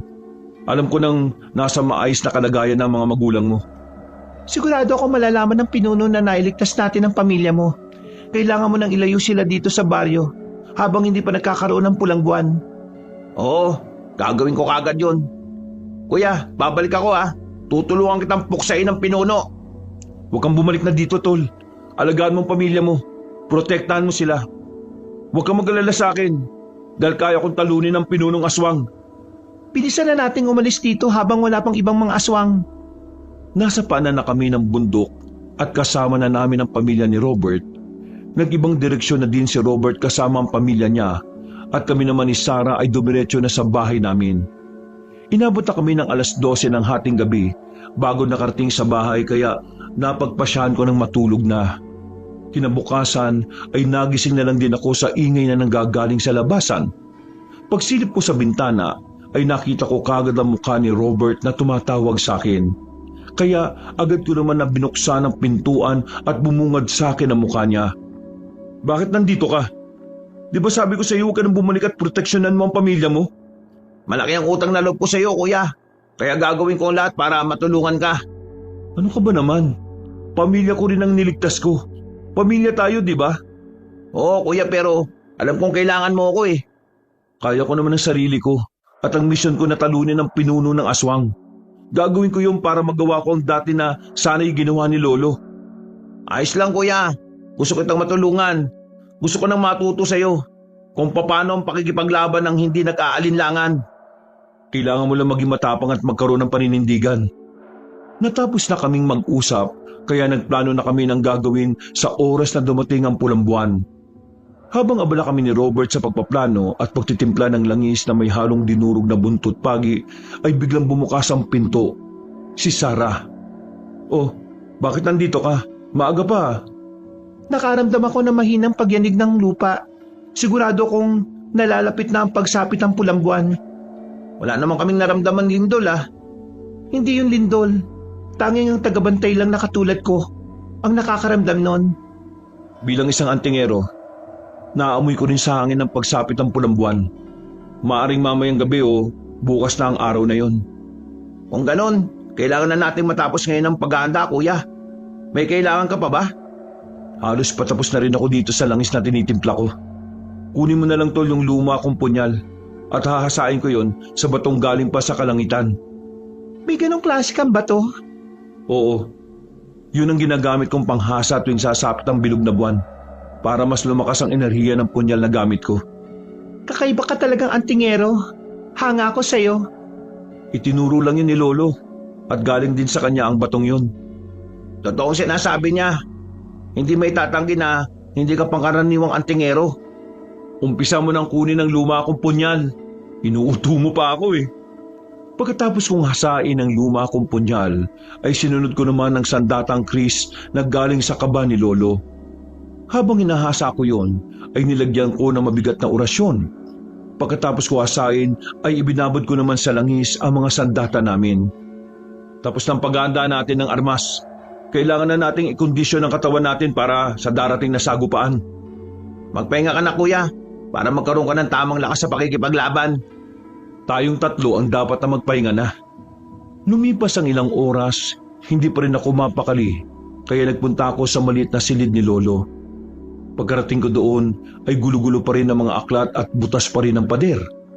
Bakasyon ang huling labanan namin ng pinuno. Sa ilalim ng tumpok at maalikabok na libro, may isang bagay na kuminang. Isang maliit na kahon na yari sa itim na kahoy at may gintong bilog sa gitna. Yun ang tipan ng mga antingero. Binuksan ko ang kahon na yon at bumungad sa akin ng tatlong mahalagang bagay. Kuya, akala ko ba magpahinga? Anong ginagawa mo dito? Ha? Hindi kasi ako mapakali. Parang may kulang na hindi ko alam kung ano yon. Ano yung hawak mo kuya? Titingnan ko pa nga lang eh. Nakita ko lang sa tumpok dyan ng mga lumang libro. Sa loob ng maliit na kahon, meron doon isang medalyon ng 7 arkanghel. Yun ay isang antigong tanso na nagbibigay ng proteksyon laban sa sumpa ng mga aswang na hindi na tinatabla ng pilak. Meron ding lumang mapa doon. Nakaguhit doon ng mga lagusan sa loob ng isang bundok kung saan gaganapin ang pagtitipo ng mga aswang kapag sumapit na ang pulang buwan. At ang pangatlo ay isang sulat kamay na liham ni Lolo. Binasa ko yun ng mahina habang katabi ko si Robert. Makmak, apo. Hindi ka lang basta antingero at aswang. Isa kang mabuting tao na magpuprotekta sa mga tao. Gawin mo ang lahat ng makakaya mo para matalo mo si Pilo, ang kapatid kong pinuno ng mga aswang. Kung hindi mo siya matatalo, ay mananaig ang kasamaan at magiging Panginoon siya ng mundong ito. Kuya, ayos ka lang ba? Pagkatapos kong basahin ang liham ni Lolo, ay isinuot ko na ang medalyon na galing sa maliit na kahon. Pagsuot ko ng medalyon, ay naramdaman ko ang isang kakaibang init na dumaloy sa aking dibdib, patungo sa mga ugat ko. Para bang bawat tibok ng puso ko ay sinasabayan ng mahinang bulong ng isang basbas mula sa mga ninuno ko. Handa na ako. Kuya, sigurado ka ba? Kailan ba magaganap ang pulang buwan? Malapit na. Malapit na ang gabing yon, kaya hindi na ako makapaghintay. Ano yung suot mo, kuya? Ito, ang medalyon na magiging proteksyon ko. Isang malalim na buntong hininga ang pinakawalan ko noon kabanong habang inaaplos ang medalyon. Tahimik ang gabi ng mga oras na yon at natapos na rin ang paghahanda para sa pagtutuos namin laban sa mga aswang. Pero ang katahimikang yon ay hindi nagbigay ng kapayapaan, kundi ay nagbabadya ng malaking unos. Bigla akong napatingin. May naamoy akong maalinsangan at ramdam kong galing yun sa labas ng hukay. Sa ilalim ng puno ng nara, may aninong hindi gumagalaw. Hindi yun lumapit at hindi rin umalis. Nasa labas ng bayan tauhan ng pinuno na parang nagmamasid sa akin. Aswang ba yan, kuya? Oo, isang aswang at ang kanyang mga mata ay parang dalawang baga ng sigarilyo na nagbabaga sa dilim. Mapula yun at puno ng pagkapuot. Anong gagawin natin, kuya? Hayaan mo lang siyang magmasid dyan. Wala din naman siyang mapapala eh. Hindi mo ba siya papatayin, kuya? Ramdam ko ang panginginig ng dingding ng lumang bahay namin, Kabanong. Alam kong sinusubukan ng nilalang na yon ang tibay ng aking suot na agimat.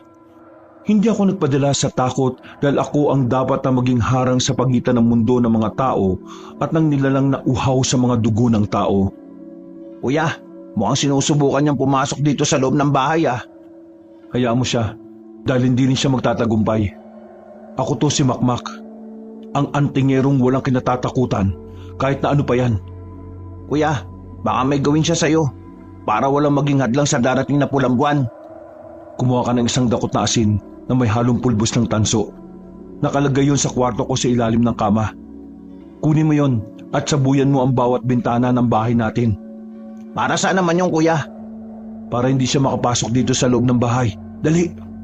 Hindi ako lumabas ng mga oras na yon, Kabanong. Pagkatapos ni Robert magsaboy ng asin sa bawat bintana namin, ay itinapat ko ang medalyon sa sinag ng buwan upang masinaga ng kakaunting liwanag. Ang pagkinang nito ay sapat na para mapatras ang anino sa ilalim ng puno. Hindi nagtagal ay narinig ko ang pagaspas ng mga pakpak sa itaas ng aming bubungan. Hindi lang isa ang nagmamasid. Ang buong bahay namin ay pinalilibutan pala ng mga alipores ng pinuno. Gusto niyo ng laro? Sige, ibibigay ko sa inyong bangis na hinahanap ninyo. Ubus kayong lahat sa amin!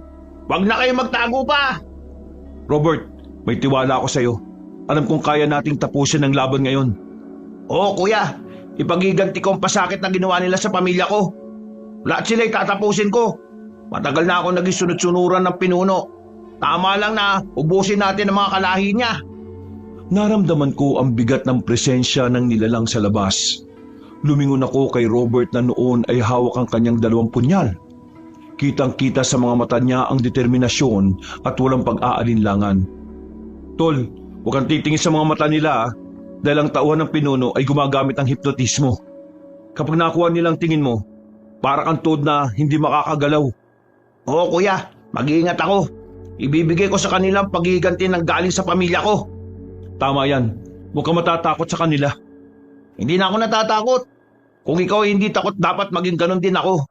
Anong gagawin na natin? Hindi natin kailangang hintayin na sila ang unang sumugod sa atin, kuya. Binuksan ko ng malakas ang pinto at mabilis na isinaboy ko ang isang botelyang may halong apoy pula. Isang espesyal na pulbura na nagniningas kapag nahanginan. Isang maliwanag na pagsabog ng apoy ang bumulaga sa aninong nagmamasid sa ilalim ng puno. Sa gitna naman ng liwanag na yon ay parang aninong sumugod si Robert. Hindi siya gumamit ng mahika kung hindi ay purong bilis at kasanayan sa itinuro ko sa kanya. Sa isang iglap ay narating niya ang tauhan ng pinuno at mabilis na iwinasiwas ang kanyang mga punyal. Tinamaan ang braso at hita ng aswang noon. Para sa pamilya ko! Mamamatay kang alimaw ka! Tol, ayos ka lang dyan? Ayos lang ako, kuya! Ako nang bahala dito! Habang nakikipagpambuno si Robert ay itinas ko ang medalyon at bumikas ng isang orasyon para pigilan ng iba pang mga aswang na nasa bubungan. Ang liwanag mula sa medalyon ko ang nagsilbing pader na naghiwalay kay Robert at mga paparating pa na aswang. Ang tauhan ng pinuno na noon ay sugatan ay naglabas ng isang matinis na tili. Hindi niya akalain na ang isang mortal at isang antingero ay magkakaroon ng ganoong klaseng koordinasyon. Sa isang mabilis na pagtalon, pumanhik yun sa itaas ng puno at tuluyang naglaho sa dilim kasunod ng isa pang mga alipores. Duwag! Hayaan mo sila. Sigurado kong babalik pa yan habang wala pa ang pulang buwan. Hindi nila tayo kaya. Kahit na ano pa sila. Sigurado akong sasabihin nila sa pinuno ang medalyon na suot ko. Kaya magkakaroon ng oras ang pinuno ng pag-aanda. Salamat kuya. Kung hindi dahil sa liwanag ng medalyon mo kanina, baka nadagit na nila ako. Magpinsan tayo, Robert. Hanggang sa uli, tayo ang magkasangga. Maganda ka na, dahil sa susunod nilang pag-atake ay hindi na lang basta pagmamasid. Yun ang huling laban natin. Matapos ang huling sagupaan sa labas ng bahay, ay bumalik na kami ni Robert sa loob. Ramdam namin ang bigat ng oras. Ang langit ay unti-unti nang nagkukulay kalawang. Yun na ang huling yugto, bago ang pamumula ng buwan. Alam ko na sa susunod na paglabas namin sa pintong yon ay buhay o kamatayan na ang nakataya. Pinalapit ko si Robert noon sa tabi ko, saka kinuha ang bote ng lana ng birhen. Dahan-dahan ko namang yung pinahid sa punyal na hawak ni Robert at saka nilagyan ng orasyon. Orasyon na siguradong hindi hihilom ang mga sugat at makakapuksa sa kanila. Binigyan ko naman ng kwintas si Robert na may pendant ng krus para magsilbing proteksyon niya. Isuot mo ito sa loob ng iyong damit. Naglalaman niya ng tanso ng kidlat at ngipin ng kidlat. Proteksyon mo yan laban sa mga kuko nilang may lason. Salamat kuya. Lahat ay gagawin natin para matalo ang kanilang grupo. Hindi natin kailangang matakot sa kanila. Habang hinihigpitan ni Robert ang kanyang sinturon, ay bigla siyang tumingin sa akin ng diretsyo. Nawala na ang kaba sa kanyang mga mukha at ang tanging naroon ay ang bagsik ng isang anak na handang mamatay para sa kanyang pamilya. Mga ilang sandali lang ang nakalipas ay dumating na rin si Sarah sa bahay bitbit ang mahabang buntot pagi. Nakahanda na ba kayong lahat? Oo, hindi na natin sila bibigyan ng awa. May lumusob daw sa inyo kanina dito. Oo, pero nasindak namin sila gamit itong medalyon. Ang medalyon ng 7 arkanghel. Saan mo nakita yan? Nahalungkat ko sa maliit na kahon ni Lolo. Para sa akin ang medalyon nito. At nabasa ko ang sulat kamay na liham ni Lolo para sa akin. Kung ganon, malapit na. Darating na ang gabing hinihintay natin. Kinuha ko ang sandatang kris at isinukbit ang aking bag na puno ng benditadong asin at langis. Uminom kaming tatlo ng tig-isang lagok ng alak na may halong luyang dilaw para uminit ang aming katawan at hindi kami tabla ng lamig ng gabi na dala ng mga aswang. Naririnig mo ba yung kuya? Oras na. Buksan mong pinto, Robert. Ipakita natin sa kanila kung bakit hindi nila dapat tayo kalabanin. Tara na. Isa-isa na natin silang paslangin. Sa isang malakas na sipa ni Robert sa pinto, ay lumabas kaming tatlo. Mandirigma ng liwanag laban sa hukbo ng gabi. Tinahak namin ang masukal na landas patungo sa paanan ng bundok. Sa bawat akbang ay parang sumisikip ang hangin. Ang mga dahon ng puno ay hindi na gumagalaw at ang mga kuliglig ay tahimik na parang naghihintay ng malamig na sakuna. Ang buwan sa itaas ay parang kulay pula na animoy dugo kung tingnan. Ngayong gabi na itinakta para sa pulang buwan. Kailangan natin mahanap ang lagusan ng bundok kung saan magaganap ang pagtitipon ng mga aswang. Kuya, eto na ang mapa. Malapit na tayo makarating doon. Maging alerto kayo. Dahil ang kagubatan na yan ay pinamumugaran ng mga aswang dahil teritoryo nila itong lugar. Nakahanda na kami at kaya ko silang tapusin lahat. Nakahandaan na rin ako para sa pamilya ko. Gagawin kong lahat para matapos na ang kadiliman sa lugar natin. Pagkarating namin sa paanan ng bundok ay hindi na nga kami nagkamali. Maraming mga aswang ang nakaabang sa amin. Amoy na amoy ko ang banansa at nakakasuka nilang amoy. Hindi sila basta-bastang mandirigmang aswang. Malalaki at ang kanilang mga balat ay kasing itim ng uling. Masyado silang marami, Mac. Huwag tayong kukurap. Tandaan mong turo ni Lolo na ang takot ay ang pagkain nila. Huwag niyo silang pakitaan ng takot para manalo tayo sa laban na to. Tara na, sumugod na tayo papunta sa kanila. Sa isang hiyaw ng isang aswang ay sumugod sila sa amin. Itinukod ko ang sandatang kris sa lupa at sumambit ng orasyon. Naglikha naman yon ng isang bilog na liwanag at sumabog yon, kaya nagsitilapo ng mga unang hukbo ng aswang na sumugod sa amin. At ang nadikitan ng liwanag ay umusok ang balat na parang napaso ng asido. Habang nakadistansya ang mga aswang dahil sa liwanag, Lumusot naman si Robert sa gilid. Isang mabilis na galaw ang pinamalas niya na parang isang ipo-ipo.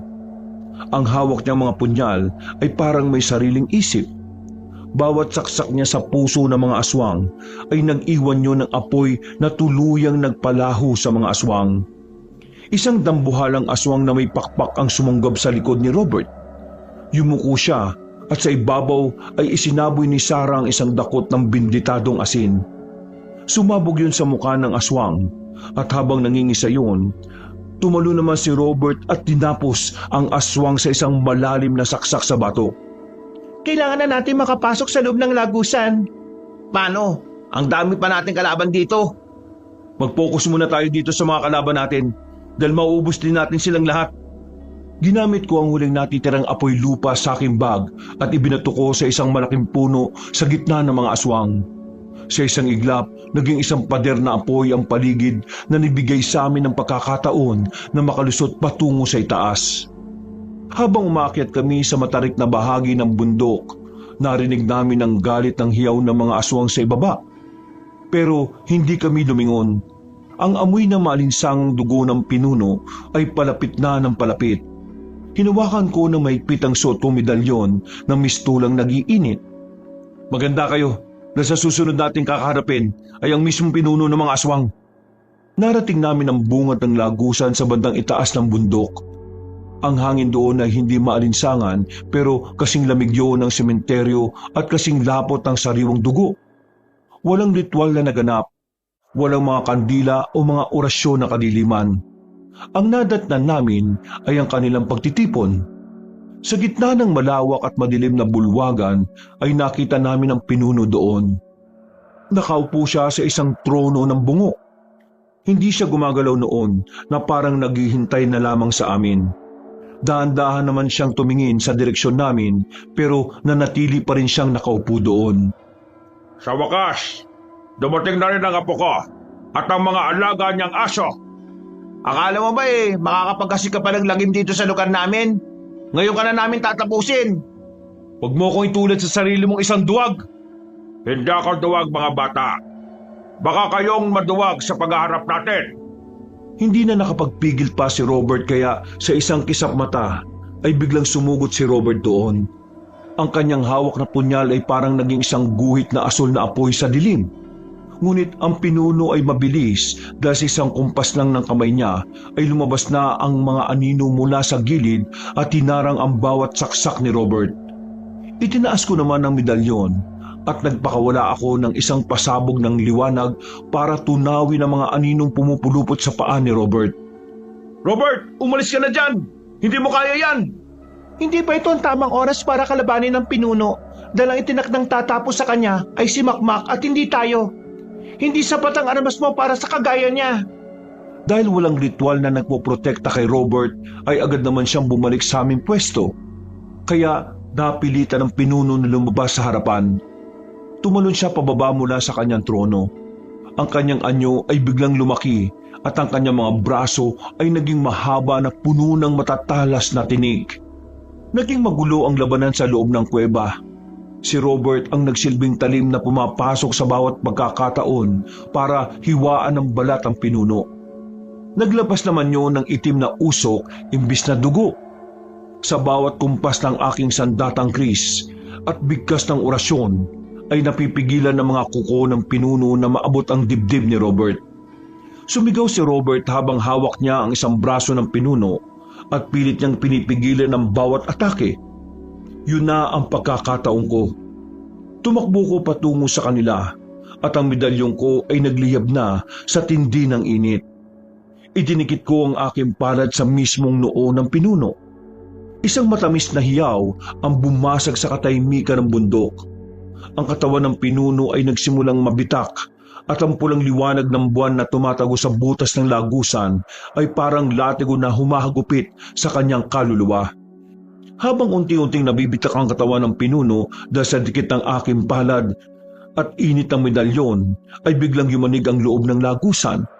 Isang malakas na hampas ng itim na hangin ang nagmula sa pinuno na naging sanhi para tumalsik kami ni Robert sa magkabilang pwesto. Akala niyo ba ganun lang kadali? Hindi niya ako matatalo ng ganon-ganon na lang. Huwag kang mag-alala dahil bibilisan namin ang pagpapahirap sa'yo. Sisiguraduhin kong pagsisisihan mo ang pinili mong maging aswang. Nakalimutan mo na yata ang silbi ng tagabantay. Sarah, gawin mo na! Igapos mo lang yung halimaw na yan! Ngayon na, Sarah! O ano, Halimaw? Hindi ka na makakalabas ng buhay dito sa lagusan! Susugod muli ang pinuno sa nangihinang pinsan ko nang biglang may tumamang isang matalim na liwanag na kulay luntian sa pagitan nila. Mula sa madilim na pasilyo ng lagusan ay lumabas si Sarah at ang kanyang buhok ay parang sumasayaw sa hangin. Iwinasiwas ni Sarah ang buntot pagi na hawak niya sa katawan ng pinuno. Sa isang iglap, may mga ugat ng punong ginto ang sumulpot mula sa batong sahig ng lagusan. Ang mga ugat noon ay parang mga buhay na ahas na pumupulupot sa mga binti at braso ng pinuno at iginapos niya ng mahigpit sa kanyang trono. Isang malakas na sigaw ni Sarah ang nagpagising sa kaluluwa ko.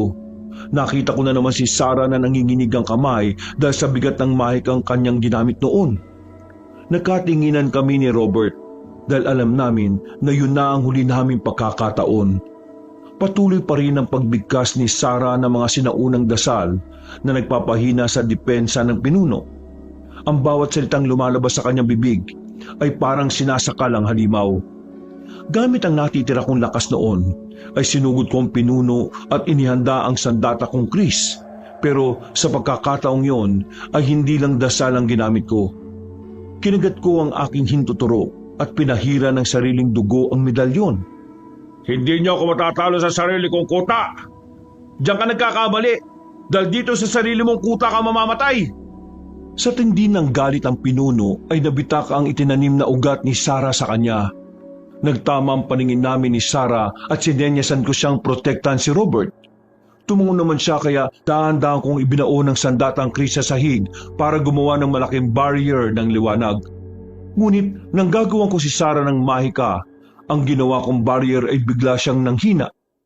Dahil na rin naubos ang lakas niya sa paggapos sa pinuno. Robert, kailangan natin pagsamahin ng talibat basbas. Lumapit ka rito. Sige kuya, gawin na natin para matalo na natin ang halimaw na yan.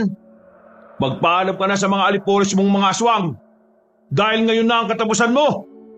Ayaw ang magpaalam sa isa't isa dahil hindi ko kayo palalabasin ng buhay dito.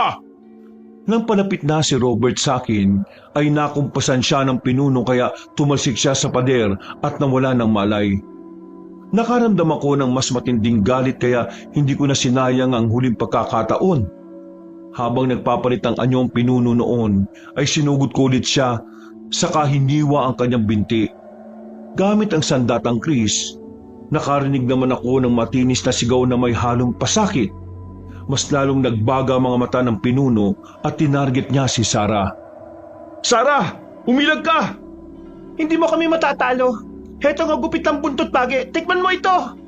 Buntot pagi, hindi ako basta-basta mapapatay niyan. Diyan ka nagkakamali. Umpisan mo na, Sarah! Pero bago pa man sabuyan ni Sarah ng binditadong langisang pinuno, ay agad na siyang inunahan nun. Sa hindi ko inaasahang pagkakataon, nakalmot siya sa tiyan ng pinuno, kaya napahiga si Sarah. Mas lalong nag-init ang tensyon ko sa pinuno dahil sa ginawa niya kay Sarah. Hanggang sa naalala ko ang sinabi ng lolo ko. Kailangan kong itarak sa lupa ang sandatang kris kung saan ang kinatatayuan ng pinuno para matalo siya. Agad naman akong naghanap ng lupa sa loob ng lagusan hanggang sa may nakita akong lupa na pwede kong pagtusukan. Ang kailangan ko lang gawin ay dalhin ko siya doon. Kung totoong malakas ka, bakit hindi mo pa ako patayin? Nakapili ka na ba ng tadhanang tatahakin mo?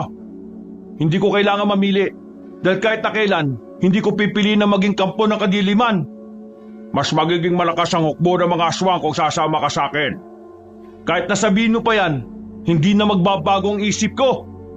Habang kausap ko ang pinuno, ay unti-unti akong umatras patungo kung saan may lupa. Ang pinuno naman ay sinusundan din ng bawat atras ko. Nang nararamdaman ko na nasa lupa na ako, at nakita ko na rin ang mabalahibo niyang paa na nakatapak sa lupa, ay agad kong tinusok ang sandatang kris. Hindi lang basta sa lupa ko yun itinusok, kundi sa mismong anino ng pinuno na nakakabit sa lupang kinatatayuan niya. Isang kislap ng kuryente ang dumaloy mula sa medalyon ko matapos sa talim ng sandatang krus na patungo sa talim ng sandatang kris. Umalingaw-ngaw ang sigaw ng pinuno. Sigaw yun ng isang halimaw na unti-unti nang sinusunog at dinadala sa impyerno. Nilingon ko ang mga kasama ko. Si Robert na nakaandusay at nawala ng malay habang si Sarah naman ay sapo ang kanyang tiyan na may malalim na kalmot sa matalas na kuko ng pinuno. Ako na lang ang natitirang nakatayo noon. Hindi ka naman rin mabubuhay sa mundo ng mga tao. Ibabaong kita sa impyerno kung saan ka nararapat. Hindi mo kayang gawin yon. Hindi ako mapapatay na isang batang antigero.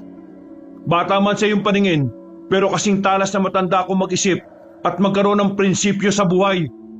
Kahit na nanghihina na ang tuhod, ay pinilit kong panatilihin ang matigas kong tindig. Mas lalo kong binaon sa lupa ang sandatang kris. Ang pinuno ay nagpupumiglas habang ang kanyang mga mata ay puno ng puot at ang kanyang katawan ay unti-unting nagiging abo mula sa paanan. Akala mo ba tapos na ang lahat, Apo? Ang sugat ni Sarah mula sa akin ay may lason at ang malay ni Robert ay nasa mundo ko na. Maling akala mo lang yan. Sa bawat patak ng pawis at dugo namin, ang selyong inilagay namin sa iyo ay mas lalong titibay. Wala kang kapangyarihan sa mga pusong handang magsakripisyo. Nakalimutan mo ba na isa akong antingero at handa ako sa mga katulad mo? Hindi ba tayo tapos, Apo? Magkikita muli tayo. Sa pagkikita natin, ikaw na ang tatapusin ko.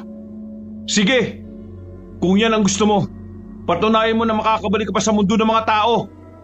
Sa huling pagsabog ng liwanag ay tuluyan ng naglaho ang pinuno at nag-iwan na lamang ng isang dugo ang piraso ng kanyang balat sa lupa. Ang kanyang pinong abo ay unti-unting tinangay ng malakas na hangin.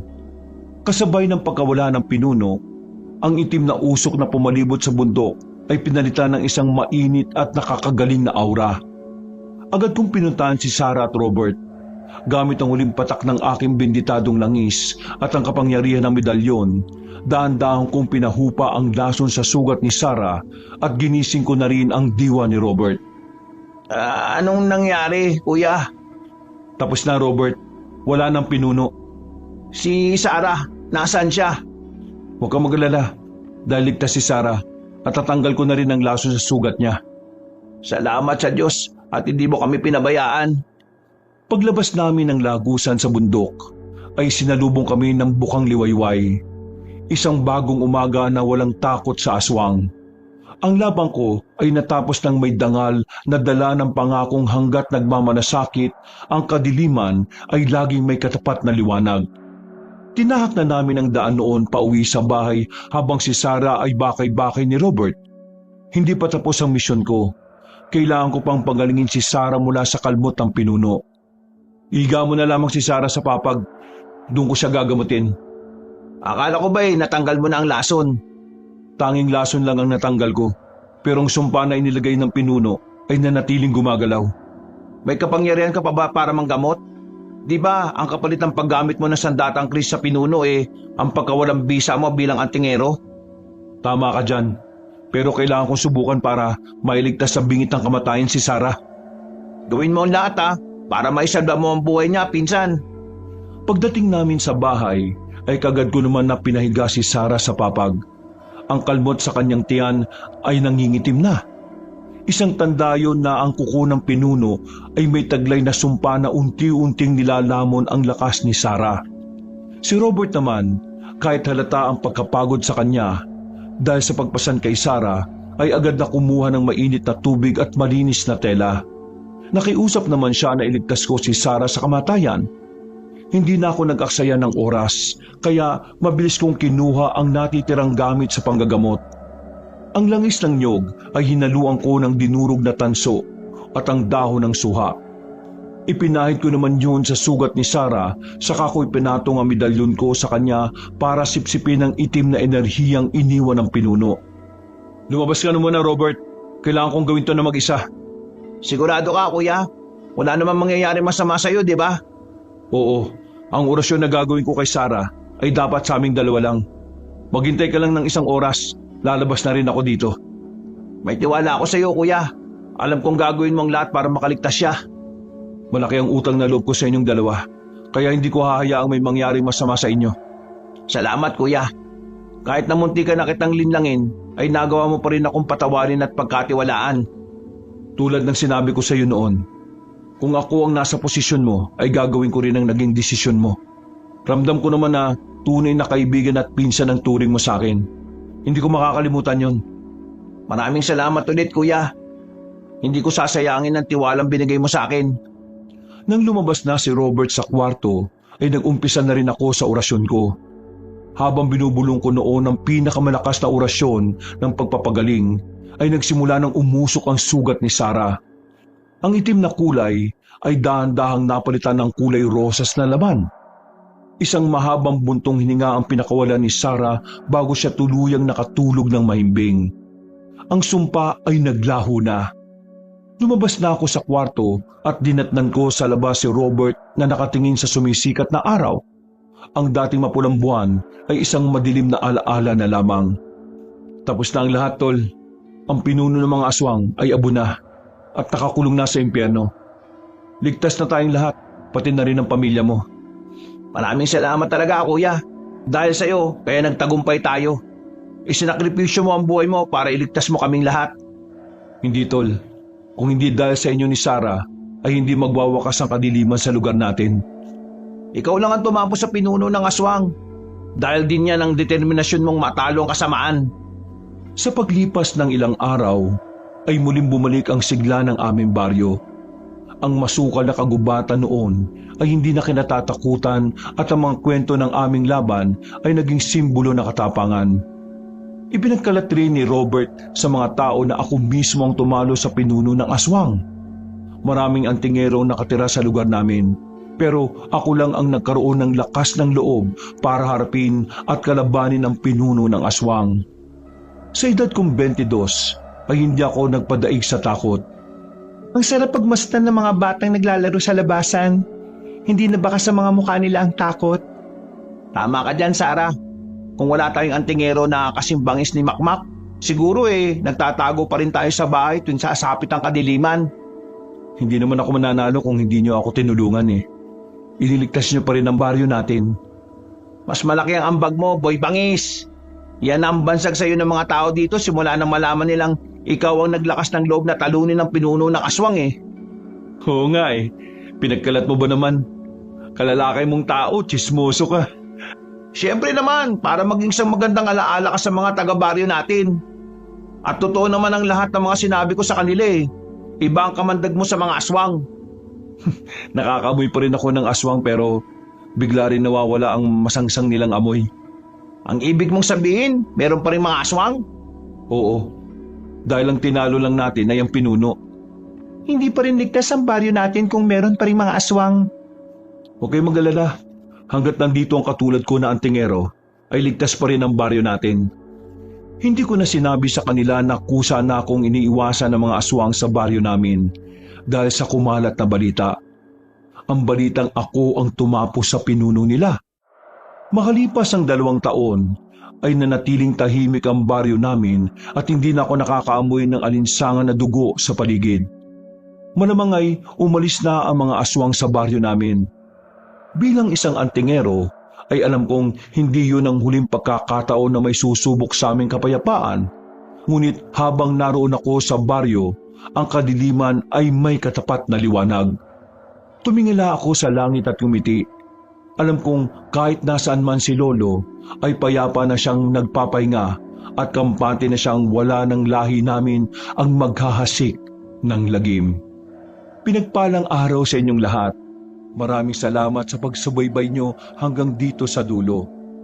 Muli, ako si Makmak at ito ang aking kwento. Wakas.